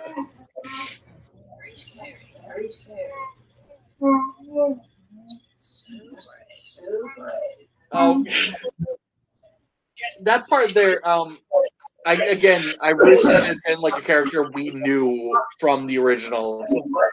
I mean, granted, we don't see too many medics in the originals, but still. No, you just they just jump straight to Luke being in a Bacta tank. Yeah. Although we do have the one droid there where he talks to in the Empire Strikes Back. Christmas special. Yeah. I think after we finish everything, because it would be funnier then, or at least after this one. Oh, and here we got R2-D2, which is just. He's obviously just a relic. He was under a blanket. Yeah. I feel like, why didn't Luke take him with that? Right? I mean, R2 was Luke's. You think he would have taken him as his X-Wing. Mm-hmm. You think. No, but this is also kind of a fault in the movies, is that in the originals, it is very clearly that R2 is the one telling the story, basically. Because R2 is the one who's seen everything. And then in the sequels, they kind of have that be C-3PO. It's like, no, have that be R2-D2. Seriously, hold that through line, but they never do.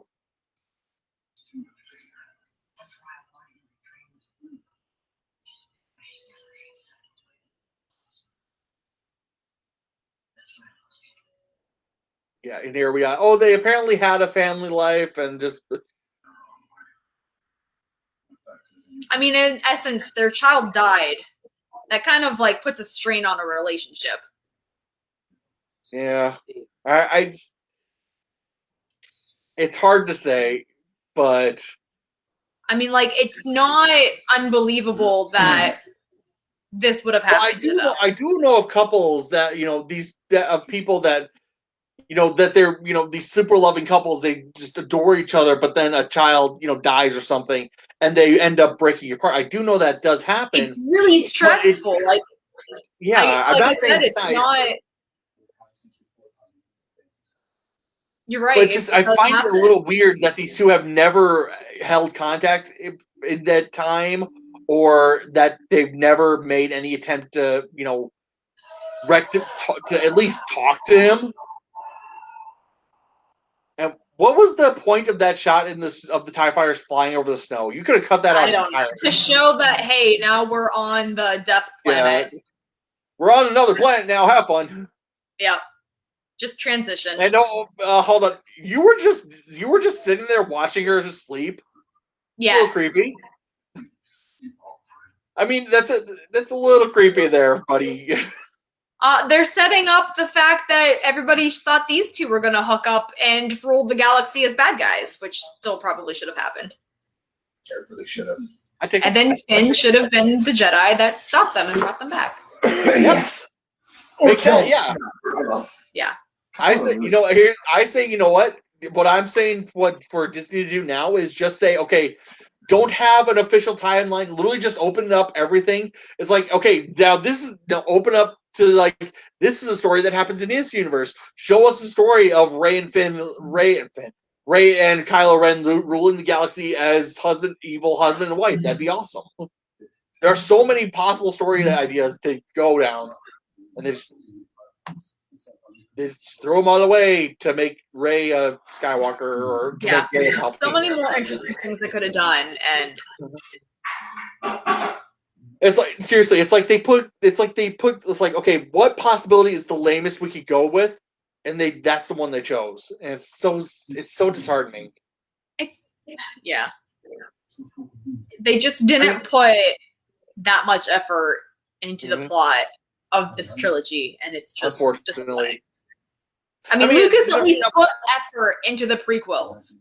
Mm-hmm. I mean, as much as I hate them, there's a through line. There's a story. There's a clear story of A, B, C. Exactly.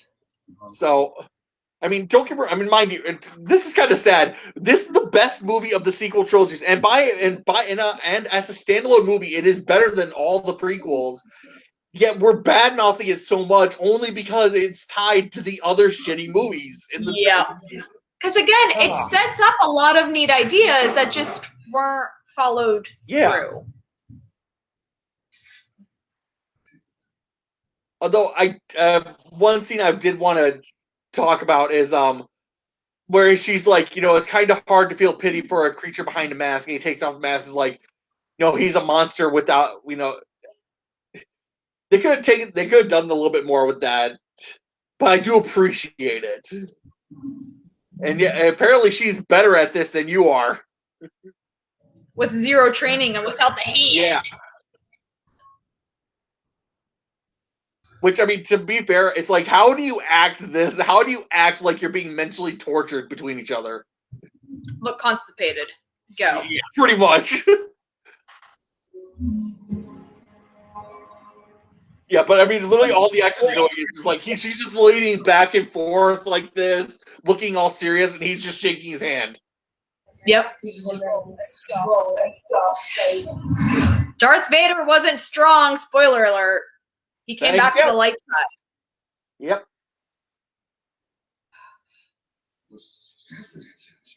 Yeah. You. She's strong as Force. I trained her stronger than she knows. Yeah, and apparently she bested your ass.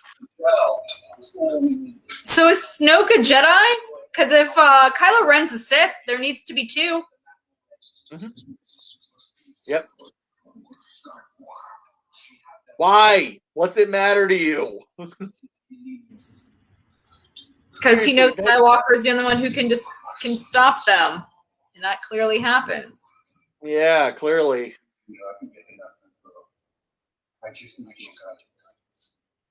You apparently suck at your job if you were unable to do it by this point.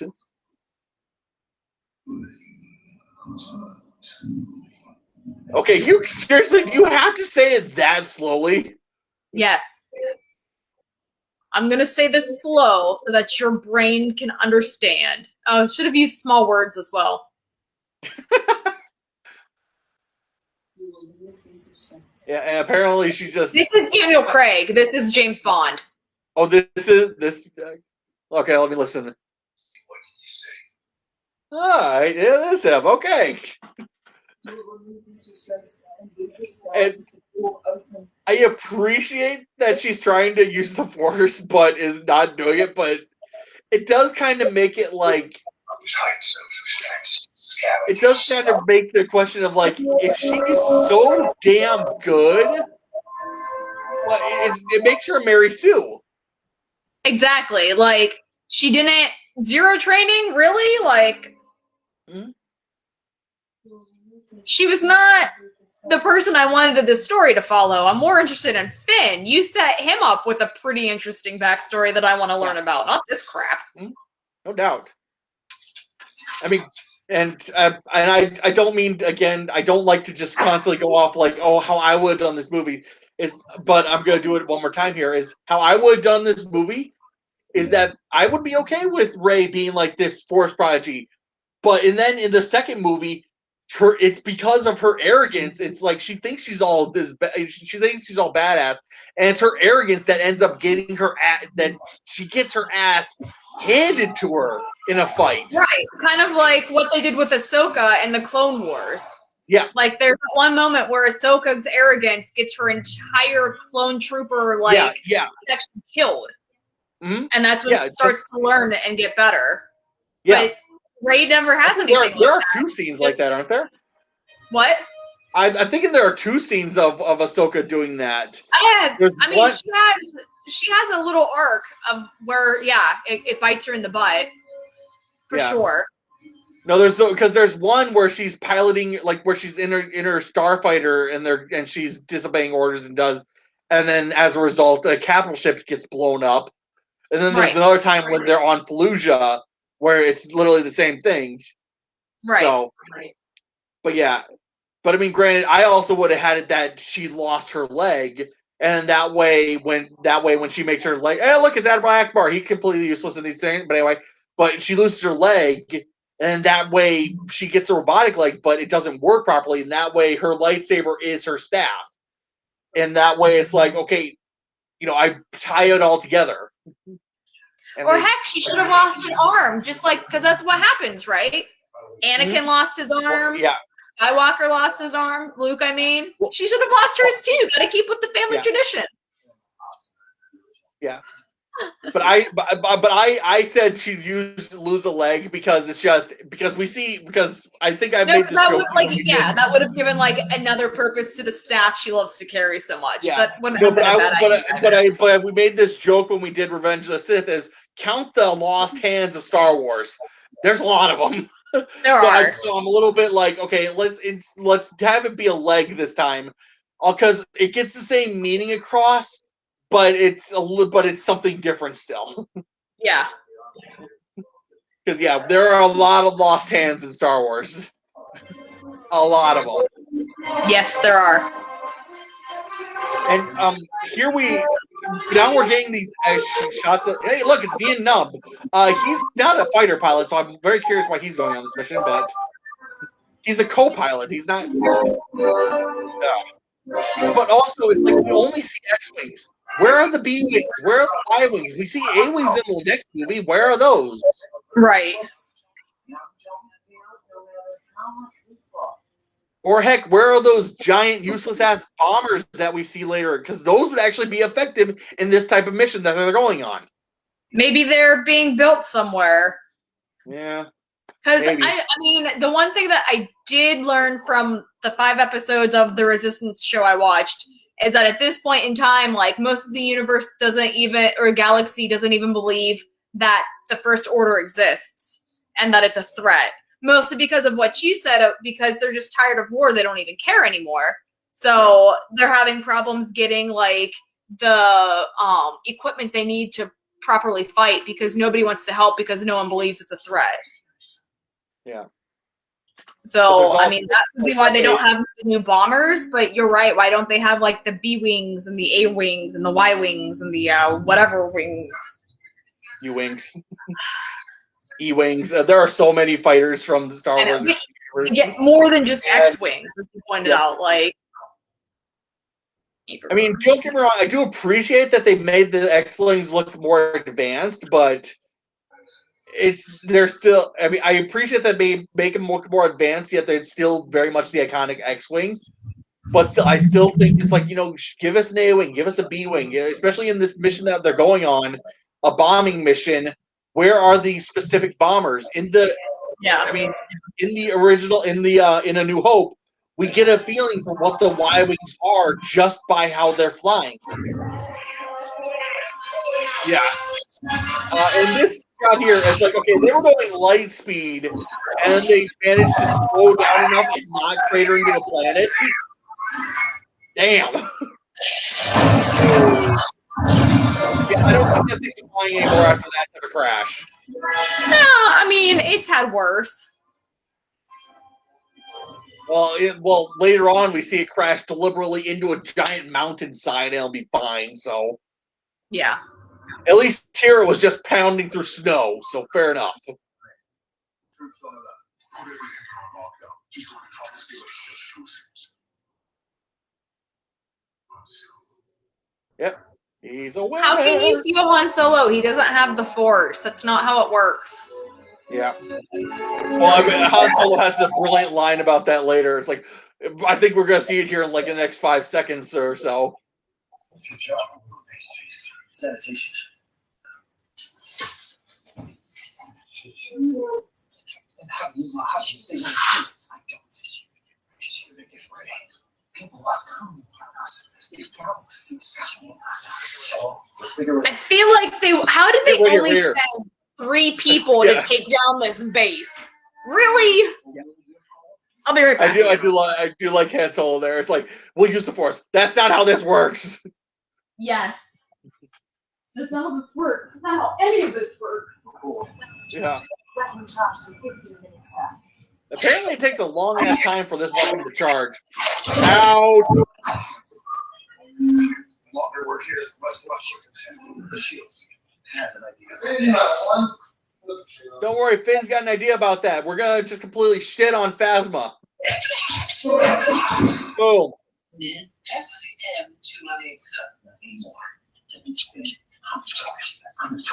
Okay, I appreciate that he wants to do this, but yeah, it's like we got a job to do, dude.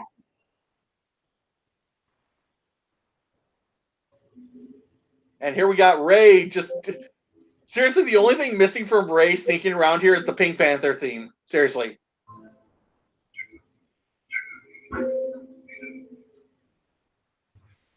God, it does bugs me. Where are the guardrails? Seriously, if one person is not paying attention, they're gonna fall to their death.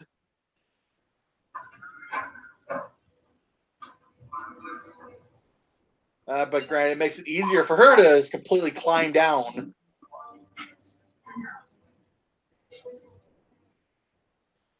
Why do they have the... Here's another thing. Why are there switches and stuff on this side of a wall like this? This is very not... This is not exactly what I would call, efficient.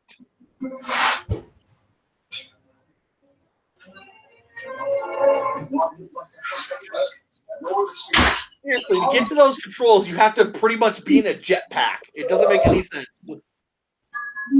If you were to have, maybe if we could see like droids climbing up and down the wall like that, maybe I could get behind it. But still, it doesn't make any sense. I turned into a cat again. Ray, Marie Kitty.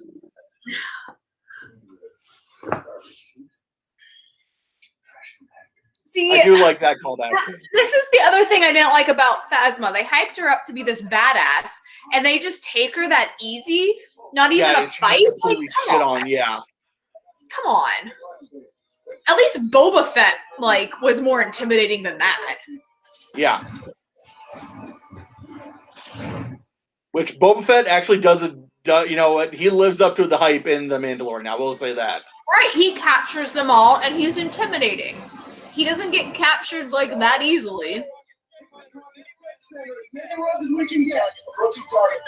Yeah. And here we go.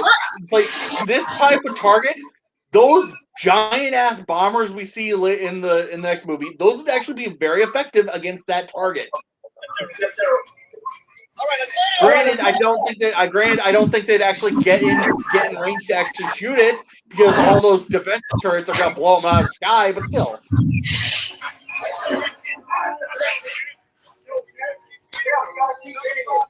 Is it a direct hit then if it didn't cause any damage? As long as there's life, you got a chance. yeah, it's like, but yeah, it's again, where are the Y-wings? That's something that has a heavier bomb load than the X-wing. Don't get me wrong, the X-wings are a great fighter, but they're fighters. They're air superiority fighters. They're not meant to be bombers. So yeah, Look, I'm that's just why going with they haven't had those huge bombers built yet that we see in the 8th episode. That's the case. They made them really, really poorly because they didn't even put shields on them. Clearly, they were made poorly because they didn't have shields. You needed to activate the door. They crappy. That's why they were all destroyed before they even dropped the bombs. So the production was rushed. But yeah, there's another point of like, okay, of this movie tone wise, not really recognizing is they have a whole scene of like of Han going like, look that way, look that way, look that way, and Finn just not understanding what he means. What do you say? Big hug. And these two apparently. They like each other. Do they like each other? I don't really know. Their relationship is really strange. Yes. Yeah, thank you. I do like that. It's like, okay, I appreciate that you're having an emotional moment, but let's get the fuck out of here first.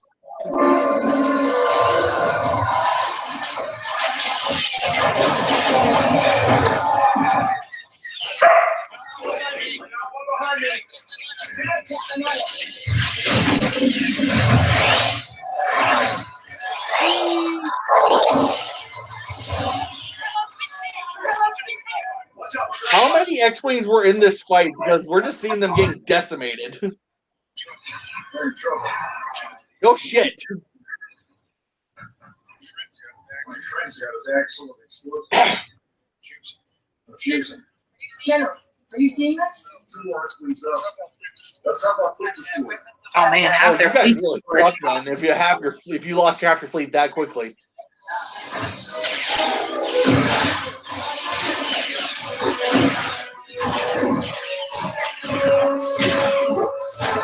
Ouch.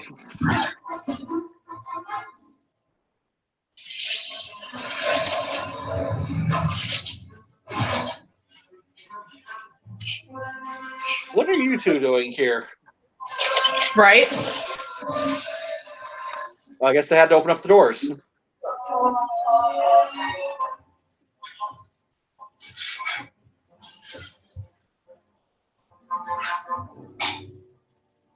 Just as the charges against every other couple. Right. That's what I need. You take the top. I'll go down below. Detonator. We'll get back there. Yeah. Now, mind you, I don't buy that these explosives they're carrying are gonna have enough firepower to even do any serious damage if the X-wing bombs don't do any serious damage. Granted, I'm willing to understand that these are going to be inside the armor, whereas the X-wing are trying to blast through the armor. But still, those are not big. Those are not big bombs.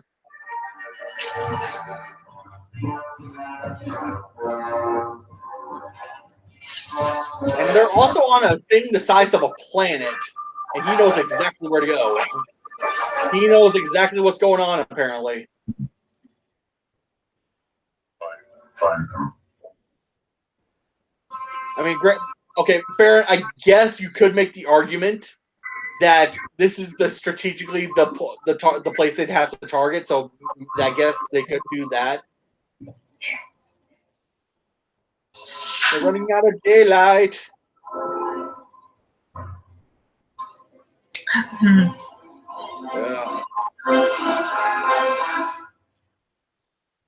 And this part here, what's the point of like this bridge he's gonna go off? It's like there's a bridge that leads over. It's like, what's the point of this abyss into nothing?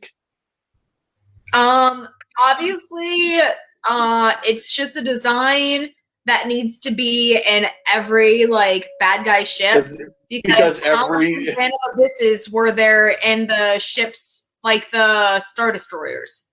Yeah. A lot. There were a lot. Well, it's like, how many Star Wars movies did we see? Also, I should argue, it's like, what's the point? Why would they name him Ben? Because Ben would have made sense for any child that Luke had. Like, obviously, Ben was an old friend of Bail Organa's, but Leia obviously never met him. And Han knew him for all of like 5 seconds, but it's not like he made a real connection with him. Like, yeah. So yeah, no, that's just one. It just doesn't make any sense.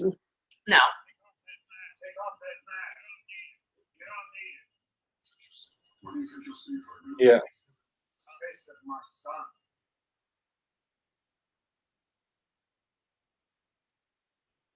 I'm sorry. This the entire conversation here is like, does Daddy need to give you a spanking? Almost type of situation. Seriously.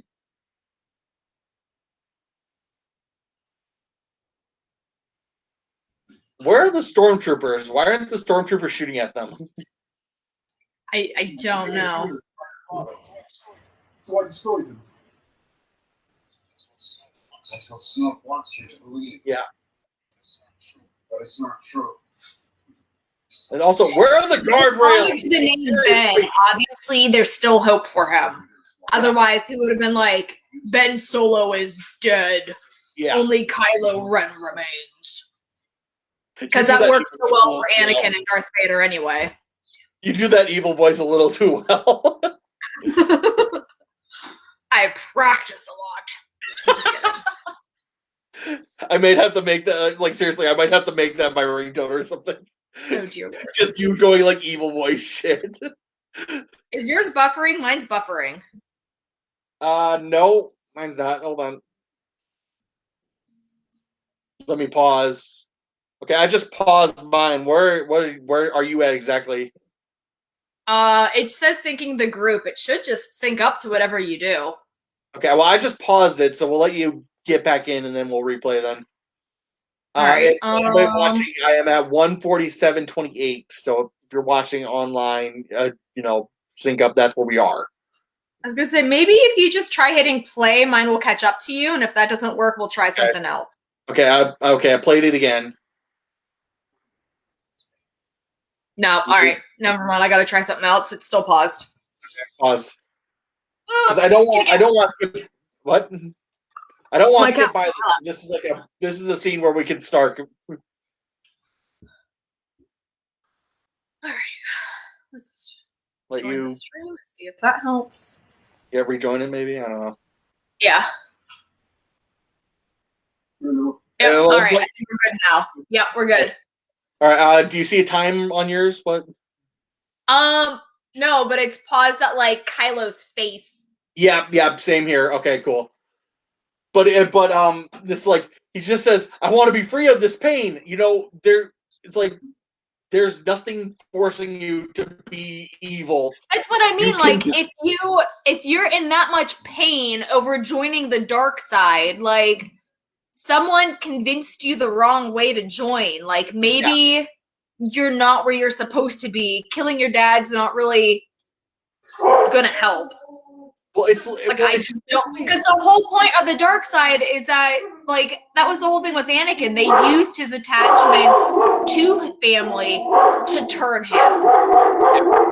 They didn't make Anakin kill Padme. I do want to point out that we're talking about being evil, and the way your cat is situated over your shoulder is almost like a little shoulder devil. It's kind of funny.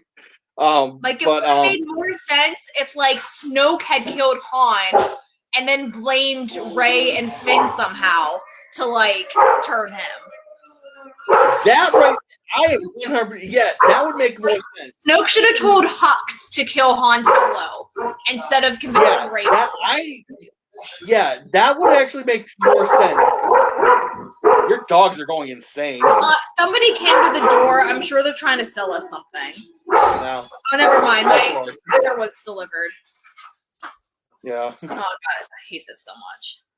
We falling into the giant abyss that apparently exists in every Star Wars planet ever. And then here, why doesn't this part always kind of gets me? Is okay, we gotta wait for Chewie to actually do it, but because apparently Leia feels that Han's dead. I'm pretty sure. Why doesn't Luke feel that? In everything that like set up stuff beforehand, you kind of really only felt things if they had the Force. Like, why didn't Chewie just like Alderaan was felt was because I think mostly just the amount of people that were killed. Yeah, just the sheer amount of people. Yeah.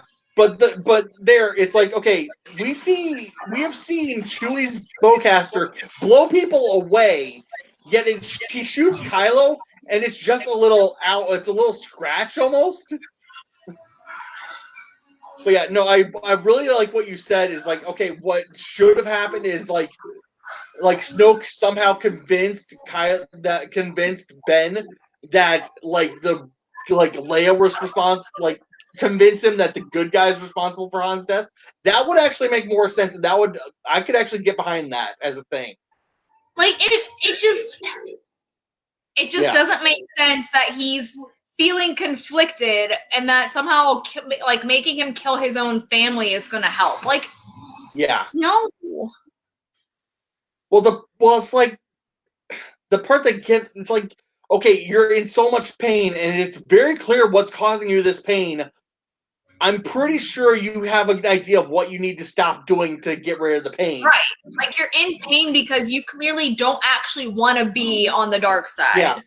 Like, Snoke is in your mind trying to force it in you that you want to. Yeah.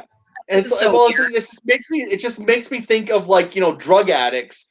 When drug addicts are, I mean, they all know what's causing their problems, but they can't stop because it gives them such a high. I mean, that's a good way of looking at it too. Yeah. Because drugs do destroy families. Because you're right. Like somebody, they steal from their family. Like they cause them pain all the time. Yeah. Just to get what they want. So I guess that's one way. I mean, that's kind of understandable if you want to look at it that way.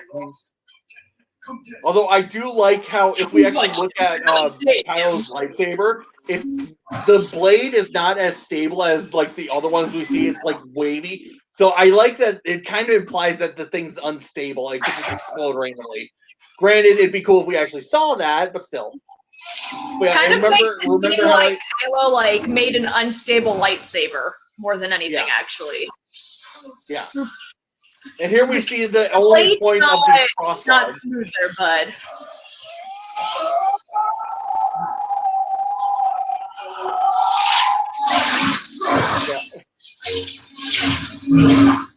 Yeah. Ouch. I'm a little bit surprised you didn't lose your arm there, buddy. Ouch. And you're not dead somehow, even though the lightsaber just went through your spine. Right.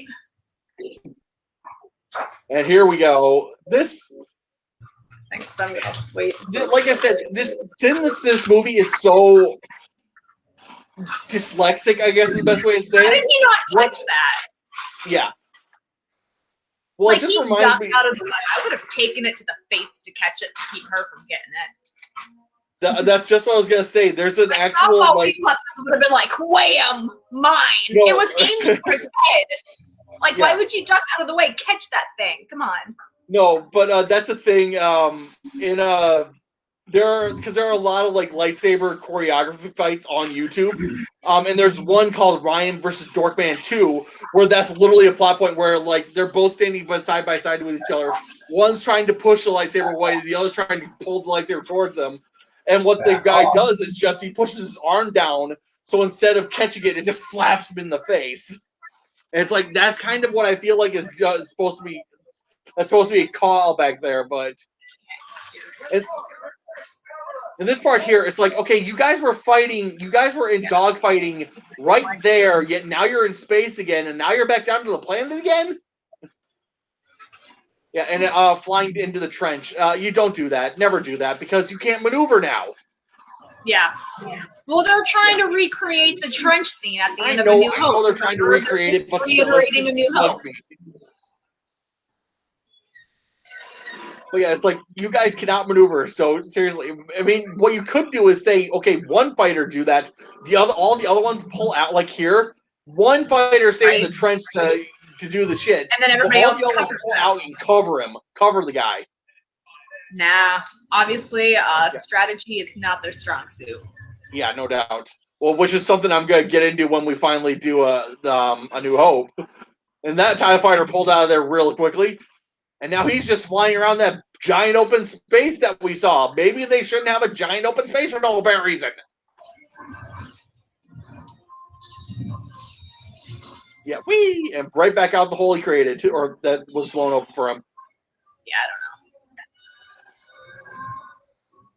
Yeah. Kablooey! Yay, boom! Yeah. And here we got more of them fighting. I do like that this early bit where it's clearly like Rey's actually on the defensive. She's not. Oh, I'll take it back a little bit. Right, like because right there she here, just got a you good can tell she strike in. doesn't really know how to fight with a lightsaber. I mean, Yeah. she knows how to fight with a staff, so she's like not. Yeah, she's completely trying to unfit. work that into it. Exactly. But what She I just think kind of should be keeps happening trying here. to stab with it, and it's not the best technique, obviously, because Yeah. she doesn't know technique. Yeah. It's But yeah, why this what this entire fight should be is just like Kylo Ren is just completely owning her, just and getting to this point, and then her being like, when she opens up to the Force, that's when she actually stands a chance.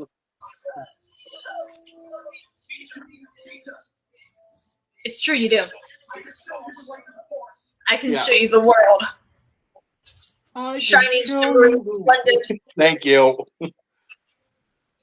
This It's is like, so okay, stupid. dude. Like, what are you do something. doing right now, Chica? Like, She's meditating. Well, you also have the crossguards of your lightsaber. Push those forward and impale her ass. Seriously. suddenly just have all the technique of all the previous. Yeah, and owners now of the she knows what the fuck she's That's doing. how that works, right? She just opened herself up mentally to Luke and Anakin, and now she knows how to fight like them using their lightsaber. Yeah, that raises the question. Hold on. No, any lightsaber technique. Time out. You said she opened herself up to like Luke and Anakin, but then she has the whole thing in the later movies where she can't connect with Luke and Anakin. I was being sarcastic. I was trying to explain how stupid that scene was, where she just stops and decides to meditate in the middle of a battle and suddenly knows how to fight when she comes out of it. And this part here, you do realize that Kylo Ren has gotten shot before? Kick him where he got shot. That would cause him a severe amount of pain. Again, she doesn't actually have any real fighting technique. Like, that's... And how did she just cut his face off? I think seriously, with that... Yeah, I'm sorry, your head is gone with that kind... I don't buy that the lightsaber is just kind of glance of blood. No, with that type of slash, your face is gone. And the planet's falling apart just so happens to separate the two so she can't kill him. For the lightsaber, but he'd be able to catch it because he also has the Force. Although I like this guy. It's like, okay, at least we finally get a sense of one guy being like, okay, I know what's going on. I'm bailing out.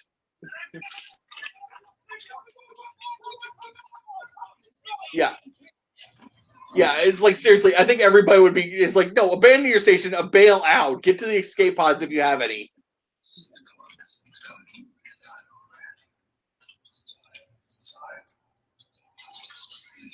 Why haven't you completed this training already? Seriously. And considering you got separated from the bad guy, it's lucky you didn't get separated from him. And it's lucky that a crack didn't open up beneath him and he didn't fall into the abyss. It's like, considering the planet is apparently completely untouched by the destruction of the planet. Yeah, no doubt. Except for the part where the Millennium Falcon can fly up, because Chewie knows he's there. On them, like, how do people just know where they are? Yeah, no doubt. And she grabs the lightsaber. Don't worry.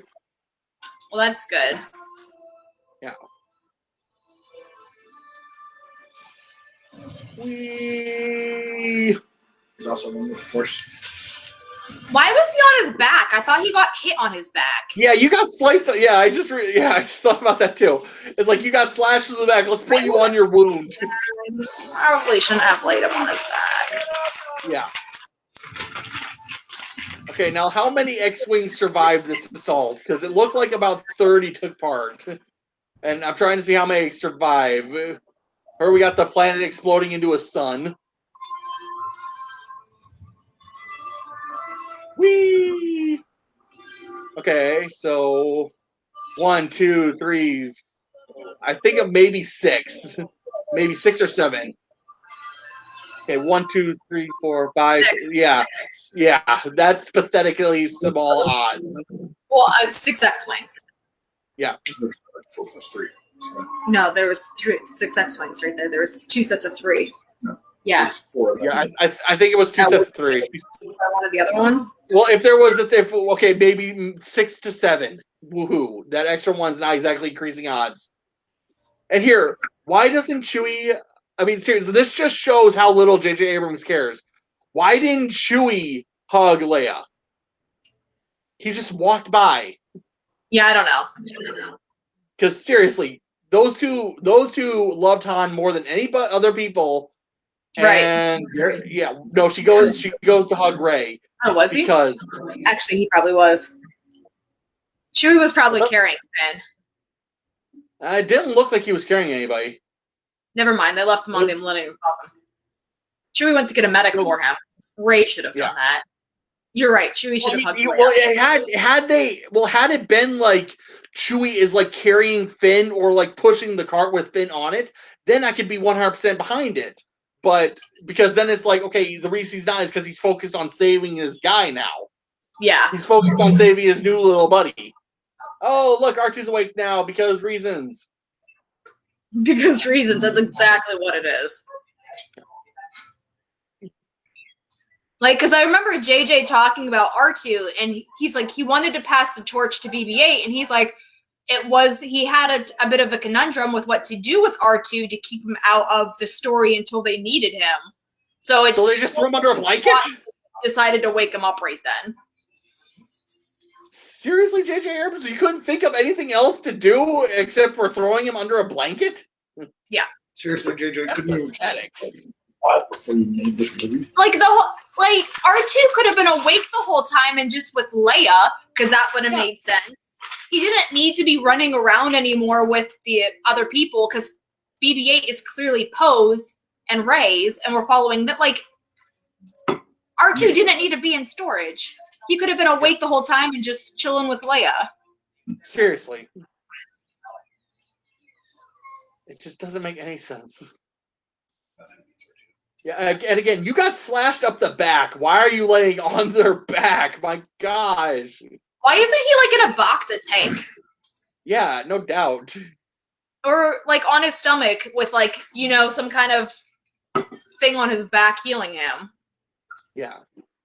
No, it's only so we can get this little kiss scene here just because, and that goes absolutely nowhere later. Again, they just... I didn't even really feel anything romantic between them anyway. But they like kind of hint at it, but not. Like it's just a really strange relationship they set up between the two that they never further explore anyway, so it doesn't really matter. But that's kind of the thing. It's like there was no chemistry between Daisy Ridley and John Boyega in this movie. And mind you, they're both terrific actors, but it's like John Boyega and Poe Dameron, who the actor, they had a lot more chemistry. Yeah, those two had all the chemistry. Yeah.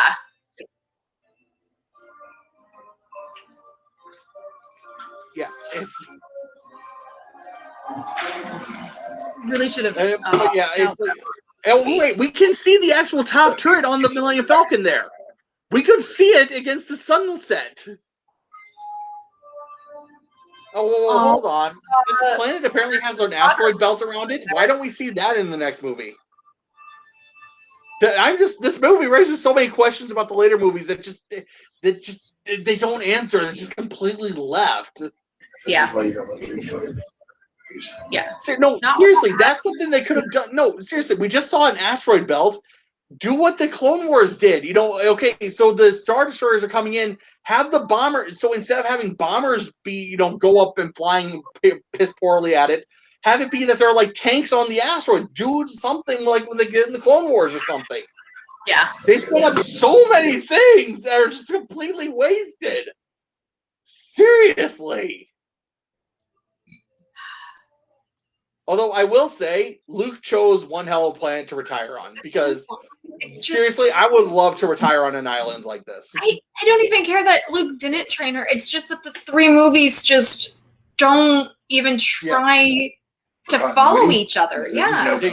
There is no connection between them. It's like we said, it's like we talked about when we did both The Last Jedi and Rise of Skywalker. What they did in these movies is just they threw shit at the wall and Like prayed to each God it director came had together. their own idea of what they wanted to do with the franchise, and nobody tried pulling it together. They just Yeah, and no overarching story about it. I mean, and mind you, that was supposed to be Kathleen Kennedy's job, and she clearly didn't do it. She did not give a crap. She's like, "Oh, it's Star Wars. It'll be fine." Yeah. Seriously. But yeah, it's just, it wouldn't take Like that J.J. hard. Abrams apparently had a different ending set up where there was going to be more interaction between Rey and Luke, but he ended up doing this because he did know that, like, there was some talk between him and Rian Johnson, or not. That's not his name at all. Where did that name even come from? He was the director of the second movie, but yeah, I understand what you're saying though. But like, so he changed his ending because of what he knew the other director wanted to do with the second movie. But it was that was it. That was all the talking they must have done. And it's just like, why? Why couldn't you just end it the way you wanted to and let the other guy figure it out? Because that's what y'all did anyway. Did whatever you wanted to do anyway. All right, and I want to point this out. If to anybody who's ever, I have a. If you're handing like a knife to someone, like I have a knife here. Never hand a blade first. Well, the way she's handing him the sword is basically like this: blade first. No, what you do is you hold it like this, But also, no, hey, hello, how's it going? Your sister's looking for you. I have something for you. Yeah, no doubt. Because if I were Luke, I'd be like, where did you get? Who are you? Where did you get that? Like, what is going on right now? Yeah, it's like I have questions now that need answers. No, number one, who are you? Number two, how'd you get that? Yeah, that's so, like really. He's like, that fell with my hand to the on to cloud a gas 6. giant. How did you get that? Yeah. Explain it. Maz is just like, oh, it's a long story for another time. Hey, tell us the story then, because that's the worst thing. That's the single worst thing you can ever do. In the second movie, he never even looks at it and be like, "Huh, it's my dad's lightsaber." Yeah. Like that. Like if they could have explained, "Oh my God, it's my dad's lightsaber. He became Vader." This just reminds me of a bunch of bad memories. Yeah. There are so many things there. But like we said, it's like they just like the worst idea you could go with. That's what they went with, unfortunately. Like they just went. I don't. They could have I could see him throwing it over his shoulder and then being like, "That lightsaber is nothing but trouble." Yeah. But no. But yeah, 100%. That's what they should. That's what he should have said. Was like, this thing has been nothing but trouble, and then just throwing it over his shoulder. And then she could have been like, well, but I need something to train with. And then he could have been in the, I don't do that anymore anyway. Yeah. But it's like, man, it's like they have so many ideas that you could go with. That there are ideas here that you could take that and use that into a story, but they just don't. They didn't go anywhere with anything. He set up so much exposition in that movie that Ryan ignored and that he himself ignored in the third movie. And it's just like, what? Why did you even bother then? Like, what was the point? No doubt. If you're not even going to tie up your own loose ends, why did you even bother?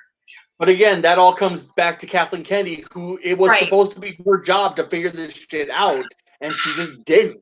Right. Like if you're hiring 3 different people to write 3 different movies that have to tie together, you have to come up with some kind of loose overarch and be like, all right, in this movie, you at least need to have this X happen. And then in second movie, you need to have this happen. And third movie, you need to have this happen. Other than that, have fun. You need something, some kind of oversight. Because that's what they did. That's what Feige does in Marvel, right? Yeah. He was like, James Gunn, do whatever you want with Guardians of the Galaxy, but you need to introduce Thanos and have the purple, the Power Stone. Yeah. Like, incorporate those, do whatever you want with the rest of it. Like, yeah. Because you need to hit points to tell the story that, all these movies are trying to tell. Well, yeah. Well, one way to look at it is it's basically like a tree. You have the trunk where it's like, okay, this is the main story idea. You can branch off from that, but you need to be able to tie it back to the original That's trunk. what I mean. Like, somebody's cannot do it. What needs to happen. Like, this is the overarching story, the base of the story, and for it to happen, this movie needs to have this. You need to introduce this, and you need to tie it up. Obviously, in the end, you need to tie up the two that I already touched upon. Other than that, do whatever you want. Keep it standalone. Like, don't introduce anything else that you need somebody else to tie up for you, because it's not in my main story and I don't care, and they might not do it. Yeah. It's just so bad. Seriously, it's not that. Seriously, couldn't someone take a notebook and take some notes? Because that's all it would have taken. But no, it's just, and it's just so sad. Because seriously, even the prequels tie better, and even George Lucas with the prequels. Granted, maybe that's just because George Lucas is, being the creator, he had this all in his mind. Yeah. But even the prequels, being the bad movies that they are, they have a point of, okay, A, B, C. This happens, this happens, this happens, and because of that, then this happens, and then because of that, then this happens. Right. But with these, it's just this happens. And I don't know, maybe that happens. I don't know. Who knows? Right. It's just to see Star Wars fall that far, that fast, is just kind of sad.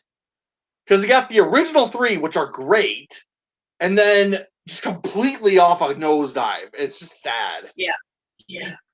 So, although that raises the question, which do you think are worst as a trilogy? The sequel trilogy or the prequels? Sequels. As an overall trilogy, the sequel trilogy is worse. Individual movie-wise, the prequel movies are worse, but... Yes. But because let that be assigned to all the directors out there. The individual movies are worse, but because they have a cohesive story, they are better as a series than these. Seriously, that's just pathetic. It just goes down to some of your parts. So, all right. So, thank you, everybody. That was the last of the sequel Star Wars movies. Now we gotta get to the prequels, and then we can actually get to the good ones. We'll probably end up doing Rogue One and Solo, which are both perfectly fine movies, before we get into the sequels, just because we need to do something good here. We're just procrastinating watching those. We should probably do every other just to make up for it. Fair enough. Eventually, we've got to watch episode 1 and 2. I thought we already did. You and I did, but I gotta watch it with Jacob. Yeah, we watched episode 3 so far, but we haven't actually watched 1 and 2 yet. Episode 1, I want to play who's the queen right now, Keira Knightley or Natalie Portman. Yeah, and that's a whole game show in itself. Apparently, people can tell just by how they move, and it's like, okay, you are too far into this if you could tell that. Know that, yeah. So, oh man, but next I say because I just love Rogue One Rogue One is one of my favorite movies, period. So I think we should probably do that one next, and then we'll see about which after we want to do then. So that's fine. I mean, unless you want to do something, unless you want to take another break from Star Wars. But no, we can watch Rogue One next week. Okay, fair enough. So yeah, okay then, Rogue One next week. And like I said, I love that movie. It's not my favorite Star Wars movie ever, but it's certainly up there. It's top 3. It's mine. I'm actually saying that. It's my husband's favorite. No, best. My favorite's Never mind. Fair enough. So Empire. Well, I have loved Empire Strikes Back only just because I love Yoda trolling Luke so much. Because seriously, that's what he does. That's pretty much what Yoda is doing when he first meets Luke. Is he's just trolling the poor guy, and I love it. So It's so easy because Luke, I mean, like, if he gets there and he's like, I'm trying to find this magical, like, this Jedi, and he doesn't even consider that he's talking to them. He doesn't ask this dude for help. He just completely dismisses him because he's, like, small and short. And that's why it's so, like, if somebody were to do that to me, I would have done the same thing. I would have been like, so who are you trying to find? Oh, this great person. They must be a giant. Wow, yeah. I can totally help you find them. Although, but that does kind of lead me into one thing I kind of wish they did in the prequels, is that they shouldn't have shown Yoda at all in the prequels, except for maybe a scene where you just see him sitting there and going, "Hey, you, my finger, pull it." Seriously, just don't have. Yeah, well, you know what I mean. I say don't show Yoda at all in the prequels ever, because that way when we first see him, because you gotta remember, if we don't see him in the prequels, that means the first time, because you're supposed to be able to watch it 1, 2, 3, then 4, 5, and 6. And that's why I don't agree with introducing the movies in chronological order, because they weren't meant to be viewed that way. They weren't. Yeah. Which is I mean, if you do it that way, you lose the twist with Vader. Yeah. You lose the impact with Yoda, because the whole point of the prequels was you were introduced to these characters. You kind of know their backstory. You know they're great already. And therefore, it's more fun to see them be great and to be young again. Like, watching them in chronological order, I think you lose something. And I don't think that's how you should introduce Star Wars to someone. Especially also because episodes 1 and 2 are awful movies. Yes. Well, granted. Well, I mean, I'm just, the reason I say that is because the real reason I say that is because George Lucas made a whole stink about, oh, you're supposed to watch it 1, 2, 3, 4, which obviously. Well, then you should have made them in chronological order. Yeah, no doubt. Well, if he did that, they never would have made the sequel. They never would have made the good ones, because they would have released episode 1 and then never been continued. You can watch them in chronological order, yes. I'm just saying, when you're introducing Star Wars to someone, I think you lose something doing it in chronological order. Totally because agree. You see these, because that's part of why the sequel trilogy sucks, right? So imagine, like, if you were to watch the sequel trilogy first, and you have this mystery with Luke, and you're like, oh my God, why are they trying to find him? Why is he a big deal? And then you go back and watch the original trilogy, and you see why, like, then it's like, oh, this is why they were looking for him. That's really cool, because they set up the hype by leaving him a mystery, and then you go back and watch it, because that's what it does. Like, you watch the originals, you get this, like, mystery behind Ben and the Jedi Order, and you're like, man, this sounds so cool. I wish I could know more. And then you get that with the prequels. And I think that's what it does. The original builds up the hype for the prequels. Without that, the prequels are dumb movies that no one asked for. Fair enough. I never actually considered that, so I gotta give you that. But I still think we should have had a scene where Yoda just completely pulls a joke on someone. No, and I agree. That would have tied it in better if the prequels showed Yoda's mischievous side. Because clearly he has one. Like, that's how he's introduced, is as this mischievous little, like, troll. He looks like Although a troll. he does have his moments in the Clone Wars. He does have his moments in the Clone Wars. That's why watching the Clone Wars is better than watching episodes 2 and 3. Seriously, I love it. I love Yoda in the Clone Wars just because he's so much fun. I mean, Yoda in the Clone Wars is not this, like, overarching line. I mean, he's literally a troll who knows the script, and it's hilarious. I love it so much. So, but yeah. So, all right. That was the last of the sequel trilogy. I'm so glad to be done with those now, because now we can just delete the DVDs and just forget they ever existed. So, yeah, because seriously, that'd be the best thing to do with those trilogies, unfortunately. Because, but like you said, there are so many things they could have done, and they just didn't do it, and it's so sad. I'm saying the era of, like, miniseries and, like, all this stuff they're doing on Disney Plus. You can still take something from this, like using the characters that make it worth the fact it exists. It's not going to completely good for coming from Poison Tree, maybe. Right, but it would at least be like, oh, I'm so glad they have this, so I can get this awesome TV show with these characters and get more out of it. I got through the shit to get to the good part. Exactly. Okay. Just like, like okay, you get I had to dig. your goals just so you can enjoy Clone Wars, the TV show, to the fullest. Fair enough. So, but yeah, I feel like you could have just gone with the Clone Wars and not had the shit. So, I don't know. I mean, great. Don't get me wrong. I'm not saying that all these movies are going to be top notch because obviously you can't. I mean, even Marvel has some stinkers. Don't get me wrong, but like Ian Iron Man 2, which is like my least favorite of the Marvel movies, is still an enjoyable movie. So it's not perfect. I'm not saying it's good, but it has its point. I haven't watched that movie since it was in theaters. I bought it and never opened it. I don't find it that enjoyable. I'm not saying it's great, but I'm saying it has points where it's like, okay, fair enough. But you don't like it? Now maybe we should do Iron Man 2 next then. We can, and I'll be like, I didn't remember this happening. Well, I mean, because this is why I like starting with you, because a lot of times you bring up stuff that I hadn't considered yet. So I don't know. We'll decide later, but we'll watch it at some time when my husband's not joining us because he refuses to watch it with us, apparently. Wow. He's that bad. Yeah, you don't want to watch it with us. We could say we did. And we had an internet outage. That's why nobody saw us watch it. Well, then how would we be able to watch it together then? What did I fly out to Texas? I don't remember how horrific that movie was. I'm just saying, the next time my husband's busy and needs to like take his motorcycle to get inspected or has to work on the weekend, I'll let you know, and we'll knock out. Okay. No, I'm just the part that's making me laugh is he said like we'll just say there was an internet outage. So what?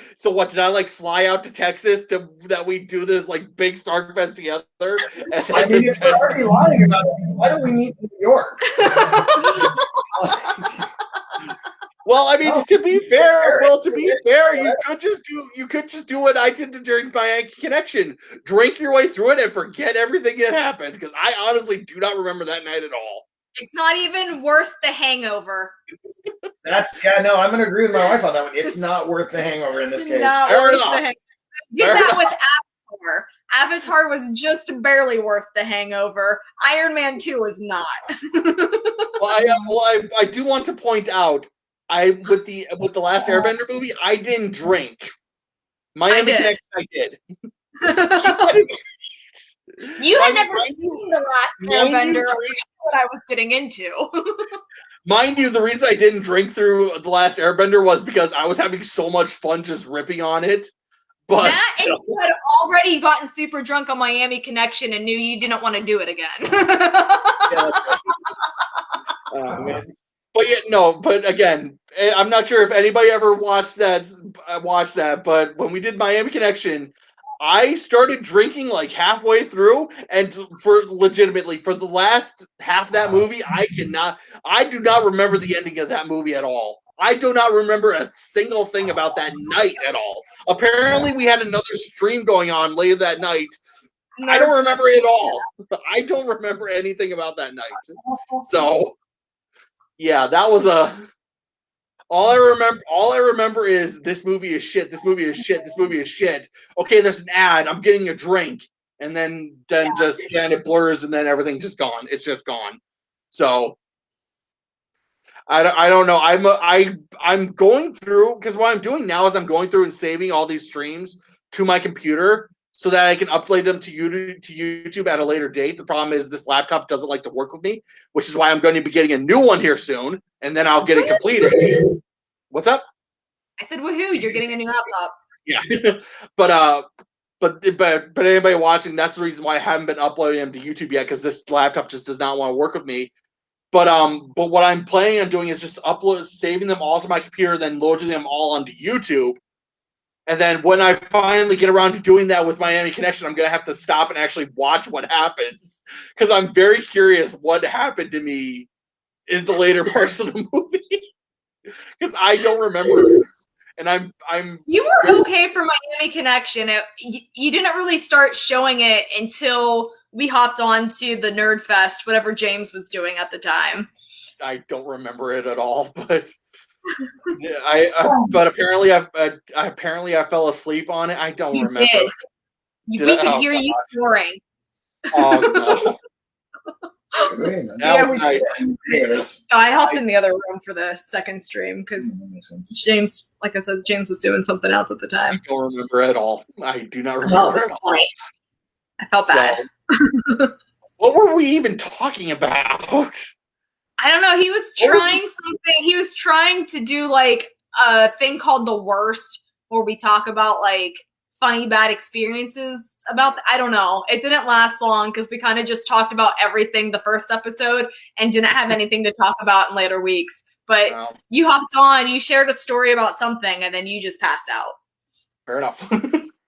All right, so but like I said, when I finally get around to saving those, I'll have to look that up too, and I'm dreading it now. Oh boy.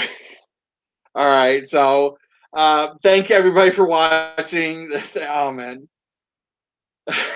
I'm so dreading looking that up now. I might have to look that up later tonight, but because I'm so curious, what was I? Because I know I'm a mean drunk. I know that, but I don't know how. Like I said, like it wasn't. You were fine. You were a little extra goofy, and you were a little out of it because you were drunk. But like, Well, like I said, I don't know how. Mind you, like I said, at that point, I had given up because I gave up drinking. I gave up drinking as a hobby. In like 2000. Oh God, I was young. Like I was hardly 21, and that's just because my girlfriend at the time was, it's like, if you keep going to the bottle, you're gonna lose me. And it's like, no, I can't. I chose her. You're talking about drinking like it's a hobby. You're doing it wrong. I was an alcoholic when I was younger. Let's put it that way. Clearly. I was very much an alcoholic. But like I said, the reason I stopped is because the love of my life was like, if you keep doing this, you're gonna lose me, and I chose her over drinking, and that leads to a whole yeah. So I hadn't drank for like several years before that. So yeah. All right. Well, I think it's 6:00 now, so we should probably, because I'm getting hungry for dinner. I'm pretty sure you are too. So yeah, my dinner was delivered halfway through the movie. Oh, what'd you get? We got sandwiches. So. All right. Well, thanks everyone for watching. Again, thank you, Marie, for joining me on this Snark Fest. Everybody have a great night and goodbye.